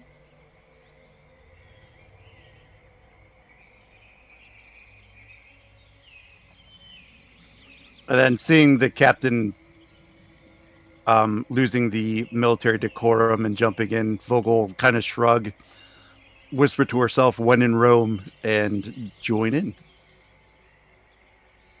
Now, I will note, despite her adventurous nature, Hanukkah does very methodically and neatly fold her clothes before jumping in the springs.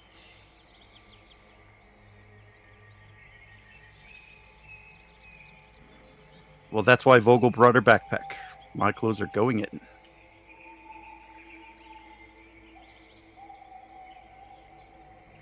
What about you, Captain? Just piled on the floor or neatly folded? Neatly folded, placing her comm badge on top of her clothing.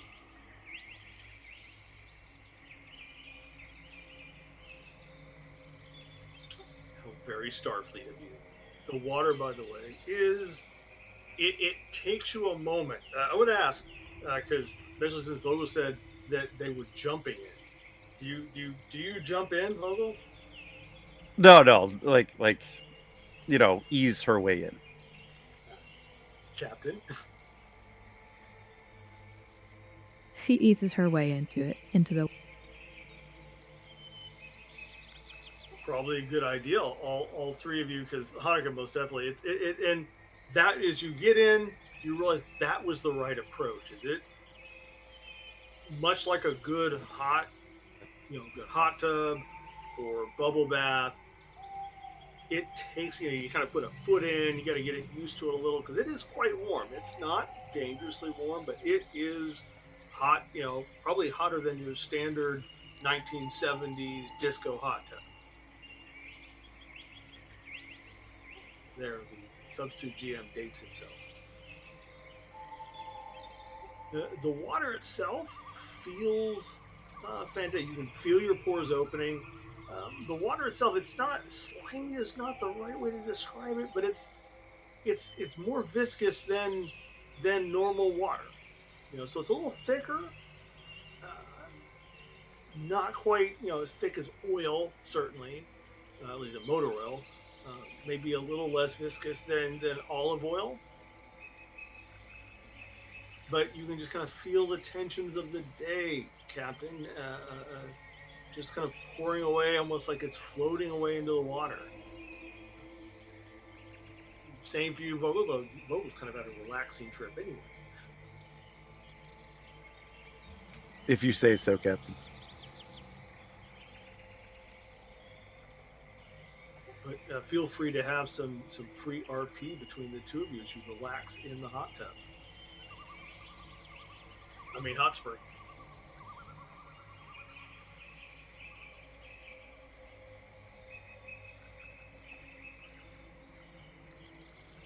Wow, this was definitely worth the hike.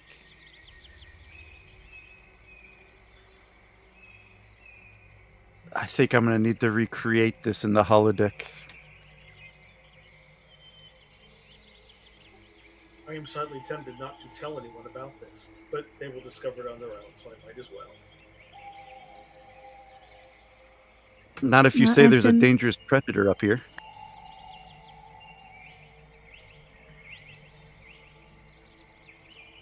well, Ensign, when you create that holiday program, make sure to send me a copy of it.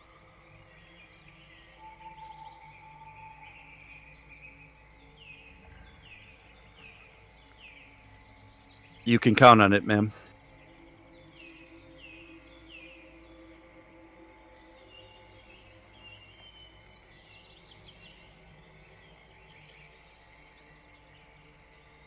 And Vogel's just going to kind of lay back and just take in the sounds.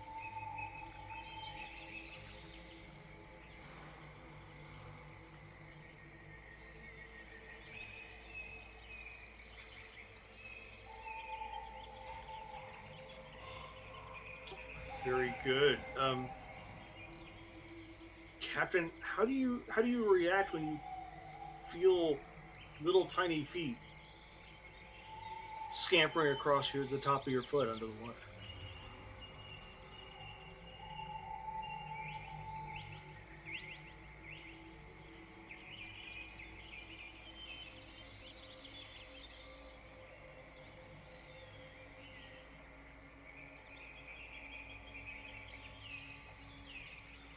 Sir, is it directed at me?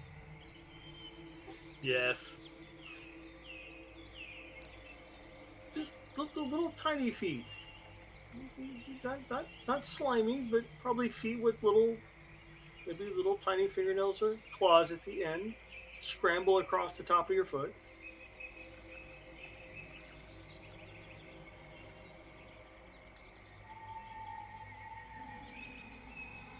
I think there's something in the water.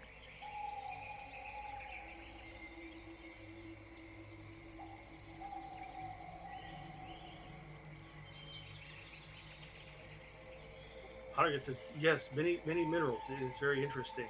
I would take sample before we are done. No, something definitely alive. And she reaches over to her backpack to try to grab her tricorder.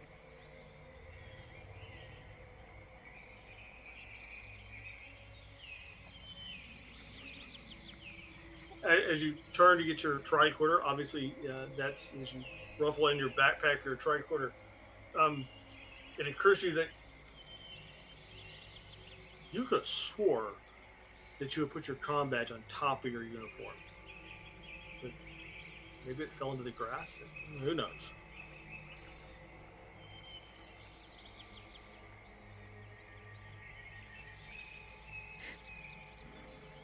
Ensign, is your tricorder within reach? Vogel will get up from kind of half laying in the water and move over to reach for her tricorder. That's probably in like a side pocket of her bag. It's reasonable. Yeah, you find your tricorder quite easily. Not a problem. I swore you had closed that backpack. But as you come partially out of the water, um, the contrast between the air, which was still a little warm due to the humidity in the hot springs, feels a bit cold when you're coming out of that very nice, wonderful hot water. You shiver a little and grab your tricorder.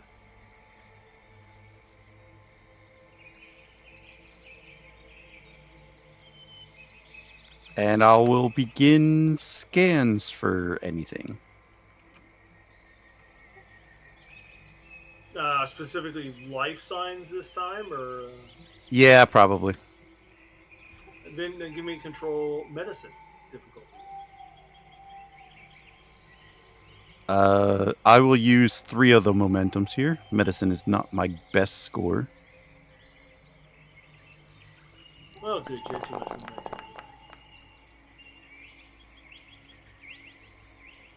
You still have too much. Good. Not as much as you had before.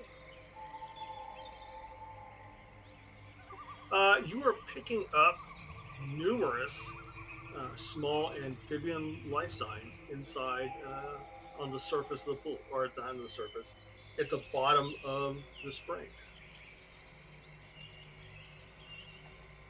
You're guessing from the readings that they are maybe a cross between. I think the most similar thing you would think of from Earth would be salamanders.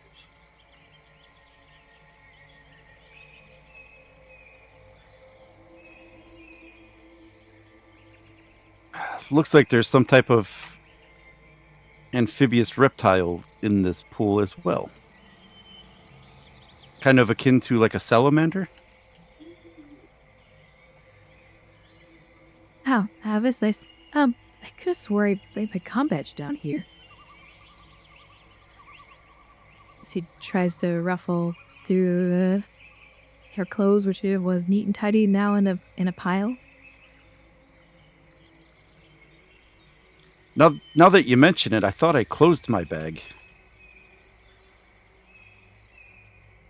Can I extend my scan out to the area around the hot springs to try to search for life? Sure. You can make another roll, or you could just give me a momentum for additional information. Yeah, I'll give you the momentum. You're as you kind of look, kind of scroll out, as it were. There are other life signs in the immediate area. There are three, uh, in particular, life signs within 20 meters of the pool, and one more within 5 meters of your location. The biosigns seem uh, mammalian. I guess that's the right word for mammal. Mammal-like. There you go.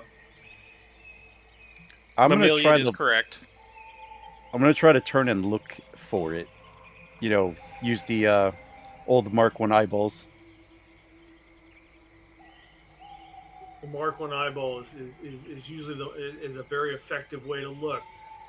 Give me let's see, Star Trek perception. Let's go insight, and I will take science or security. Difficulty 2. I'll give you a threat and 2 momentum for 2 dice. One of you two real GMs will have to handle the threat. Oh Jesus!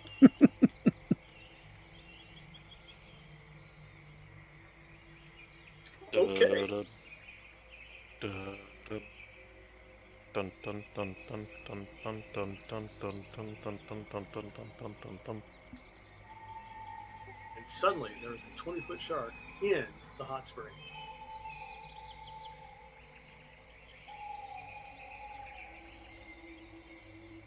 Okay, Miss Vogel, you're peering into the woods, trying to look and looking at the tricorder readings and trying to kind of match distance and direction.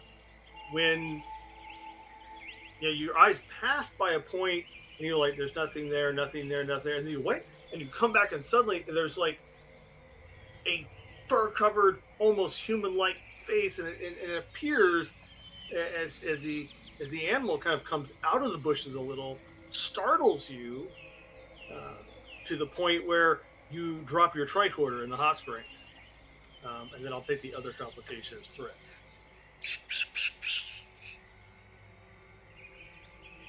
Ah!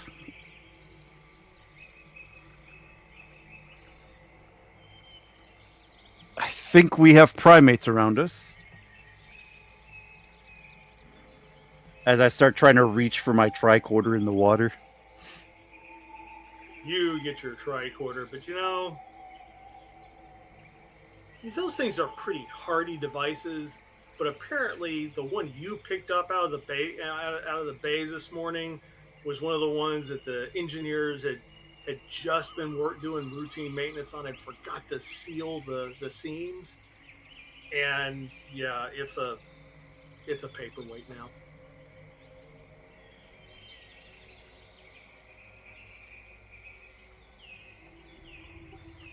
And with Vogel's kind of cry of exclamation there, there is an interesting, moderately high pitched chittering in the woods near you. Almost sounds like laughter.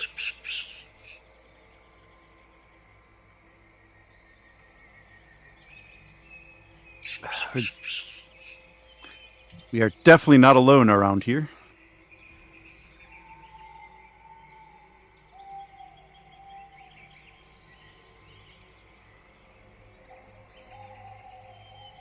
Well, it could be worse.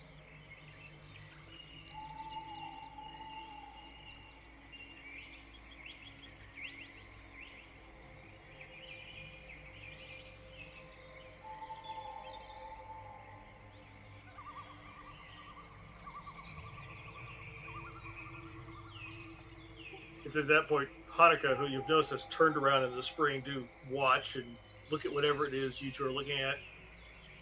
Suddenly, in a slightly higher pitched voice than normal, probably out of surprise, goes, "Where are my clothes? My clothes are gone."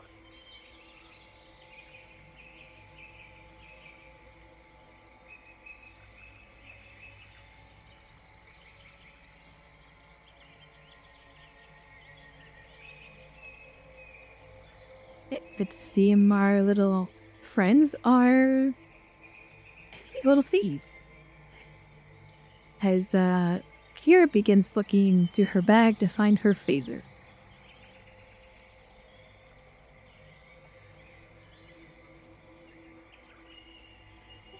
Fortunately, your phaser is there. Your shoelaces, however, are missing.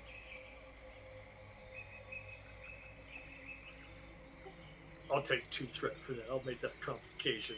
They stole your shoelaces.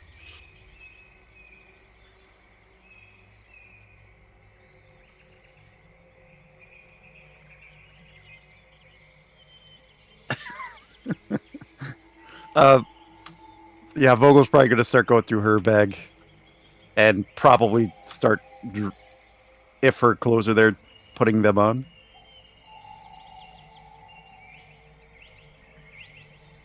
Your clothes are there, most of them. You can't seem to find your left sock.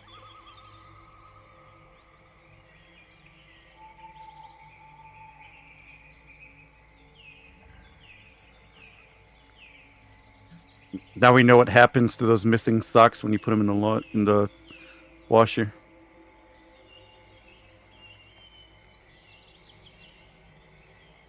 Hanukkah, meanwhile, has stayed in the hot springs. Says, "How am I to get back into the camp? I have no clothes."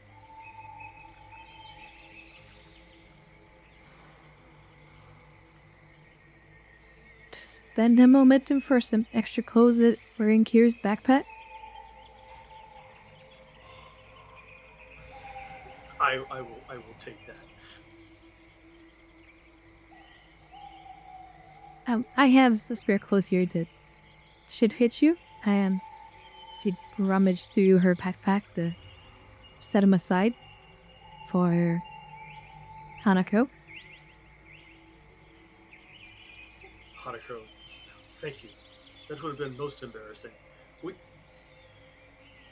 do not have to tell the others about this part of the adventure, right? And no, but we do need to find my comm badge before someone.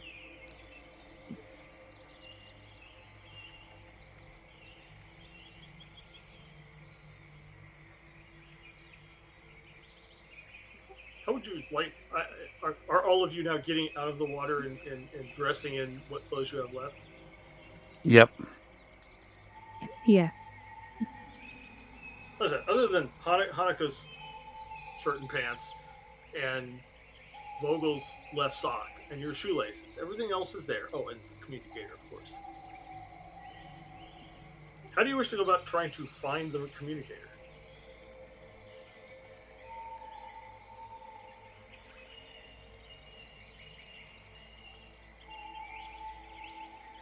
See, we lost the tricorder. Shopping store. See if you can't use your comm badge to find mine. Try to do a local heal. Oh, right. And then I'll tap the comm badge and start trying to, well, basically just hail the comm badge. See if we can't hear it. The Star Trek equivalent of pinging the server, as it were. Yeah. That sounds like an almost routine roll, but I'm gonna ask for a roll just to see if it's close enough for you to hear. But we're not gonna make it hard.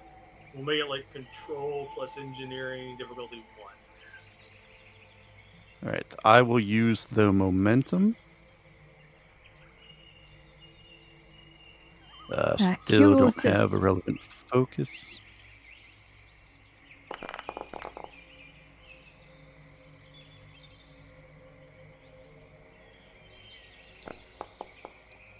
Oh.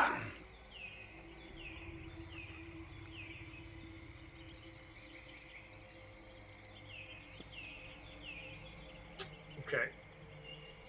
So you ping Commander or Captain Pier's combat, and you hear it. You get a return signal, Vogel, but it is 20 meters, headed away from the springs, vertically, and approximately 12 meters horizontally.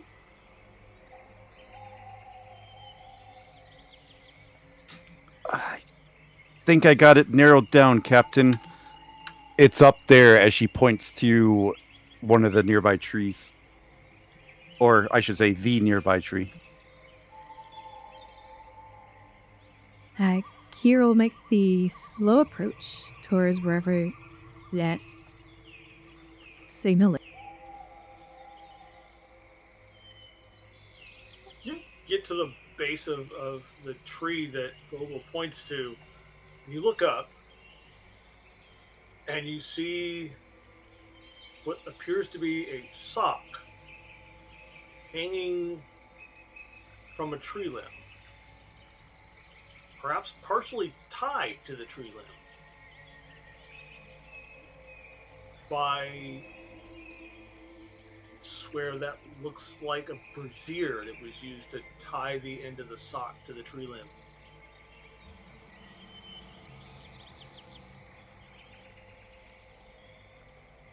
And all of you have this feeling of being watched.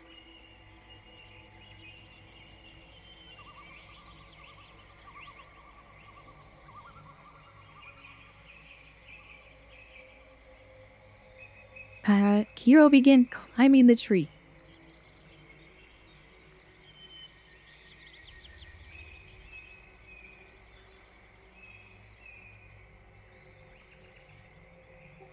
Joke. Let's call this Fitness Con.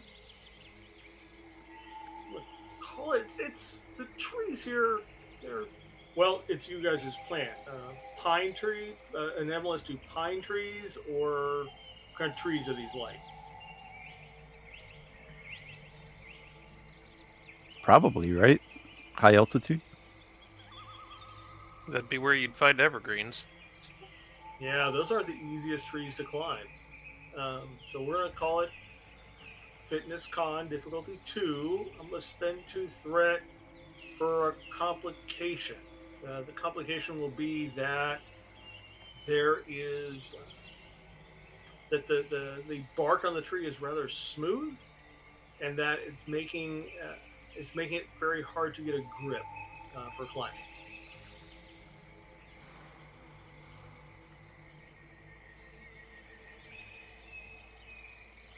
So I guess that's actually a trait. Sorry, 2E language. So that ups the difficulty, or are you upping the complication range? Up again the complication range. Okay.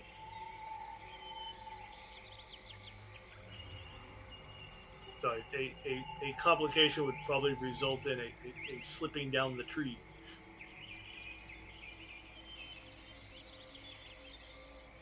Well, I'll just give you 3 threat.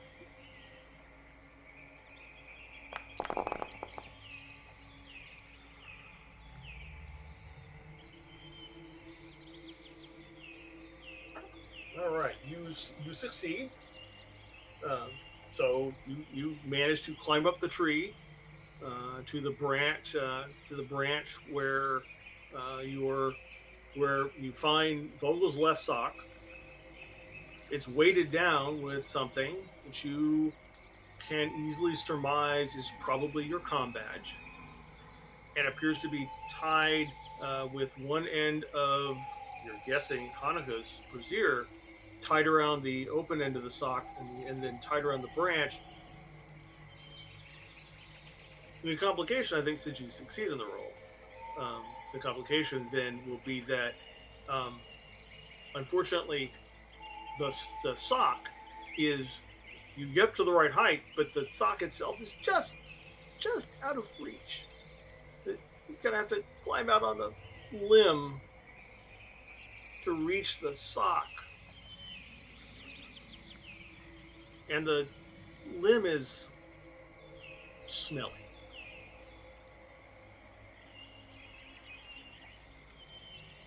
More of that chittering laughter from the woods around you.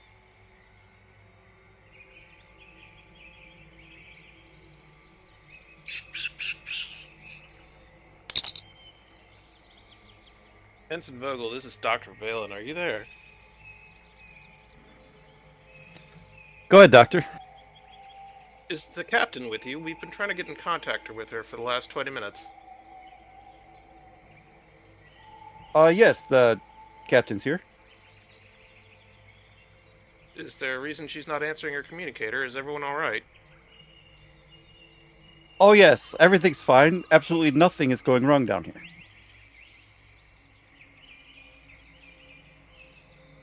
Okay. She missed her scheduled check-in, so we were trying to get hold. Are you sure everything's all right?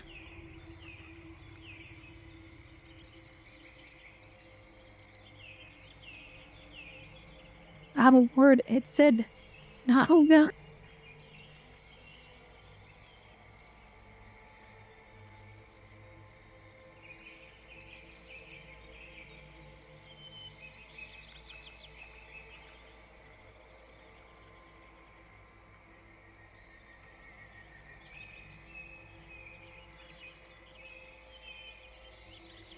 You hear the captain's voice, Doctor, but it seems like it's kind of far from the communicator.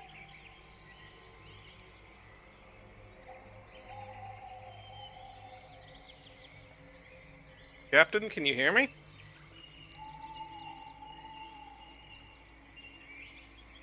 Yep, we're fine, Doctor. Everything's okay. We're good. Thanks for What's checking your in. status? We were unable to raise you on your communicator. Do you need assistance? Nope, we're good here.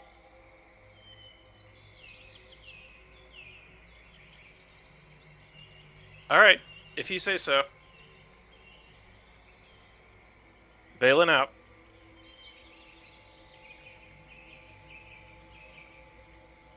Kirka sighs with relief and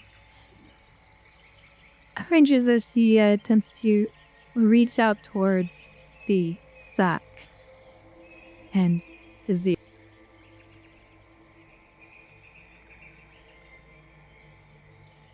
You have to slide out along the branch a little. I'm not gonna make you roll for this one, but remember the smelliness of the branch? Your primate friends have lubricated the branch a little.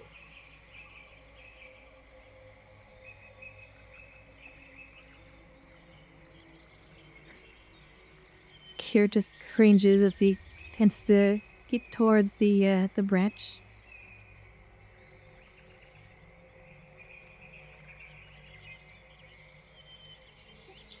I eventually making her way.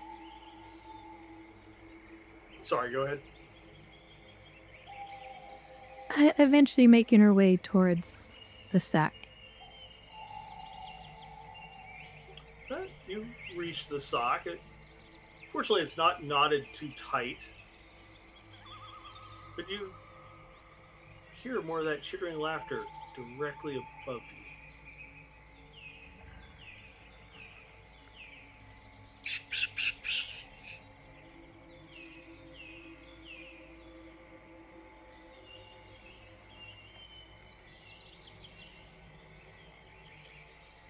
Do you care to look? She looks.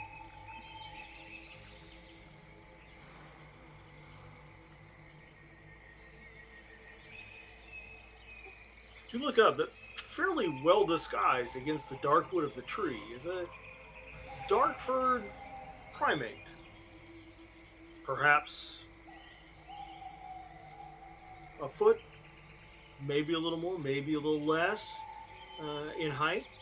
It seems to be laying on the branch above you, looking down at you with a look of curiosity and what you think is probably amusement, as it seems to be watching how you go about to getting the sock with great interest.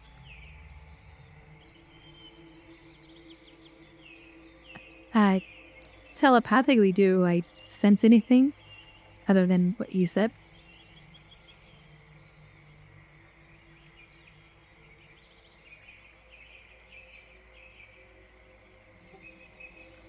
You're getting what you're feeling off of the primate confirms what you're reading from its body language. There is a sense of amusement, but also great curiosity. But nothing that and everything else is images. As you're used to sentience, often think in words. These being not necessarily at the sentience level of humanoids, they tend to think more in images. So there's a lot of what it seems to be imagining in his head is its little internal story of how it stole the items and brought them up here, and then there's this flash of all the different things it kind of imagined that you would do, and then comparing that to what you did. And very curious about the whole thing.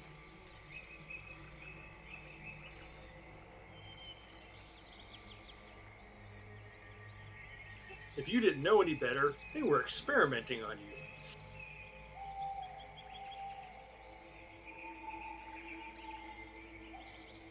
Well, aren't you the little explorer? And she reaches over to untie the brazier from the tree limb.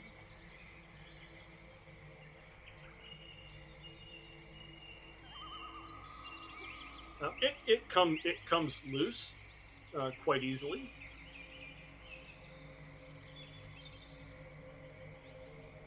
Would you like to see if you can get down without falling on your rear end?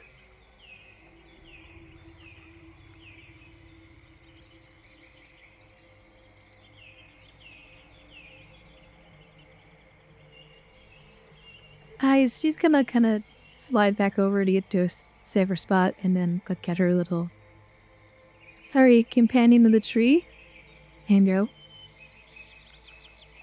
you know, we could just be friends, right? What? We don't need all this mischief. Like, you would even understand me. It's too bad, you're so cute. It cocks its head sideways in complete misunderstanding of the strange sounds coming out of your mouth. But continues to chitter and stare at you with curiosity.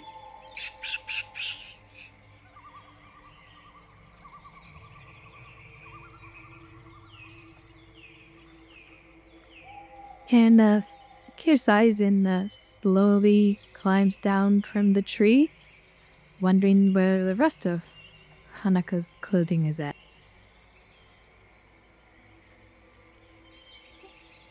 Give me fitness con again difficulty 2.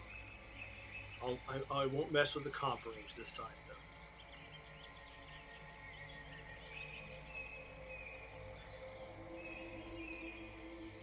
He's right, one momentum.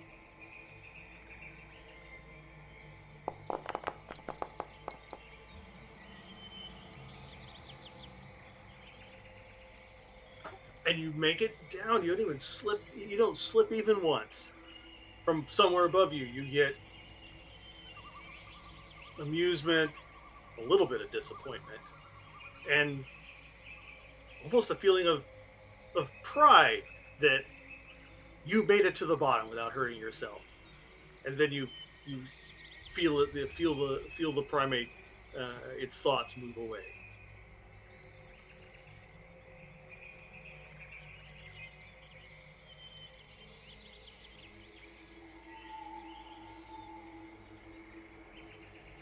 On the ground, Vogel, you hear rustling in the brush and see about a foot, give or take a few inches tall, brown furry primate leap from the ground up into a tree and start moving off. The only thing very unusual about this one is it seems to be wearing a shirt that is several sizes too big for it. Beside you, Hanukkah says, "That's my shirt."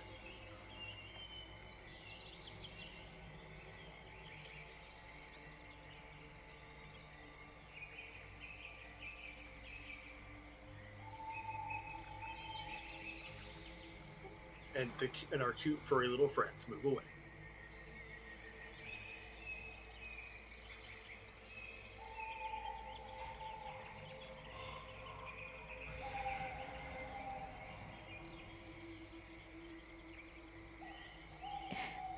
Don't include the monkeys in your program. Already taking notes to not include any of the local wildlife.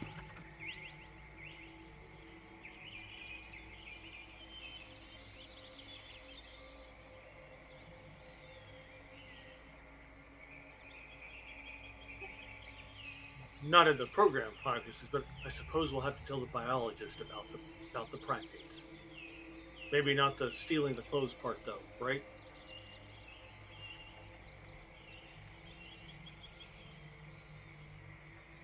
Oh no, we could just write that we just observed them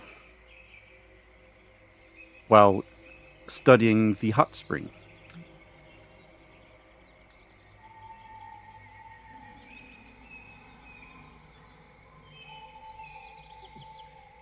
That has the benefit of being the truth. We did observe them.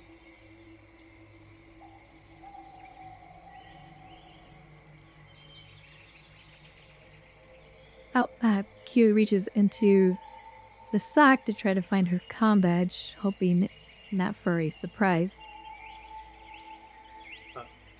Her comm badge is in the sock with no furry surprise. The outfit you're wearing, though, is probably going to need a thorough washing. The smell will probably come out.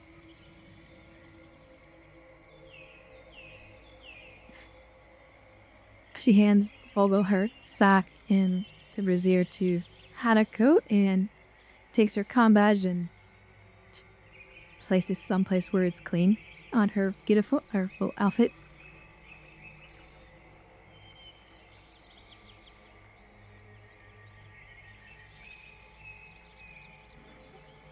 And then it's the point where I asked, do you wish to continue exploring, or are you guys headed back to camp, and/or transporting directly back to the ship to get cleaned up?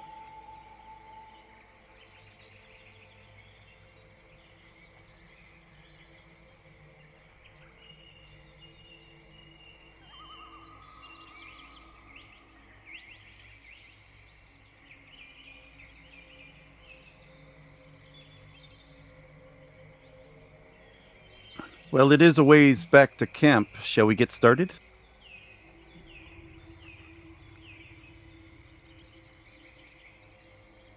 Could just beam.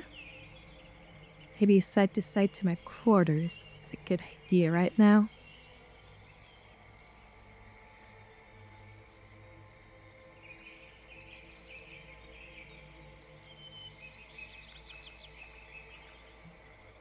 If it's all the same to you, Captain, I will walk it.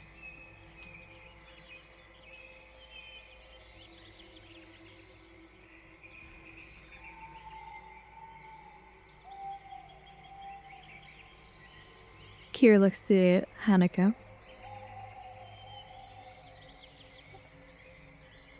I would rather transport, but I would probably walk back with Sarah. I would hate for her to get her foot caught under a tree or in a hole or something, and then be out here by herself without anyone to help her.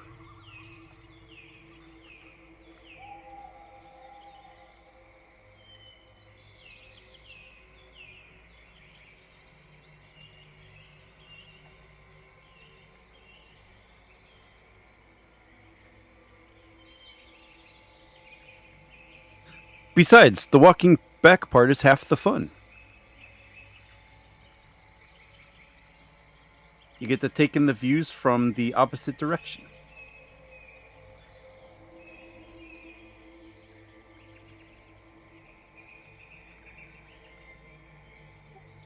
I suppose that's a good enough explanation. Though I think the mountain is prettier than the colony camp.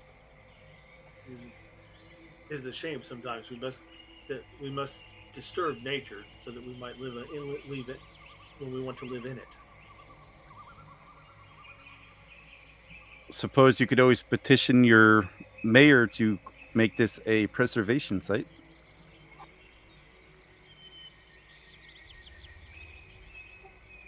And that's a good idea. I think that perhaps other than the primates, this still would be a good spot for a how do you say, getaway?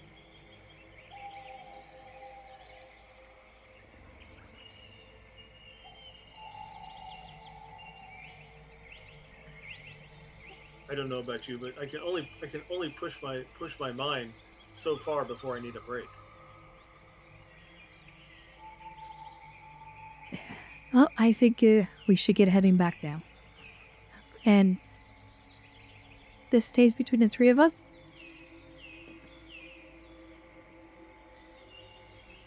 Of course, Captain.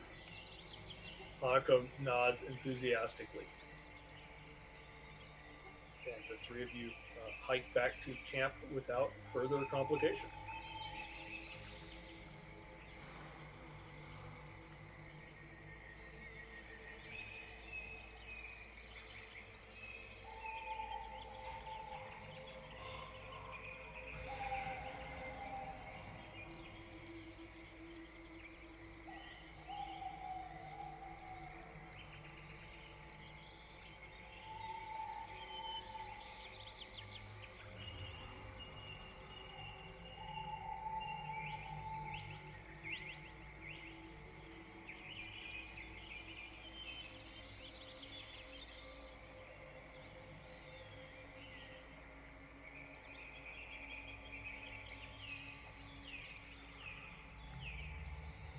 Yeah. So yeah, if there's nothing else, we could probably call that the end of Serenity Valley. I'd like to do just one last scene with Rix. Sure. Where do you want it at? His quarters.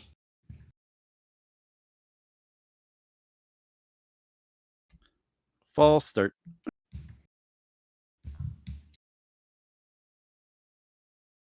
So this is probably from coming up from the surface after some kind of party went down there. So he's a little bit wobbly. He's not completely drunk, just a little bit tipsy. So he wobbles a little bit in to his quarters and then sits down. And his black pip, is on the table there in front of him.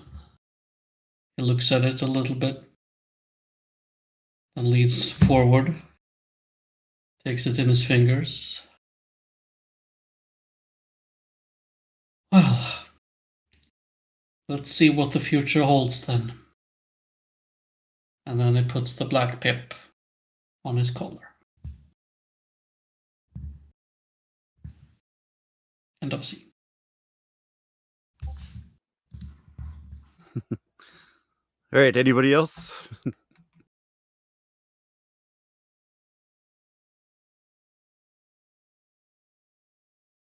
right. Now we'll call that the end of Serenity Valley.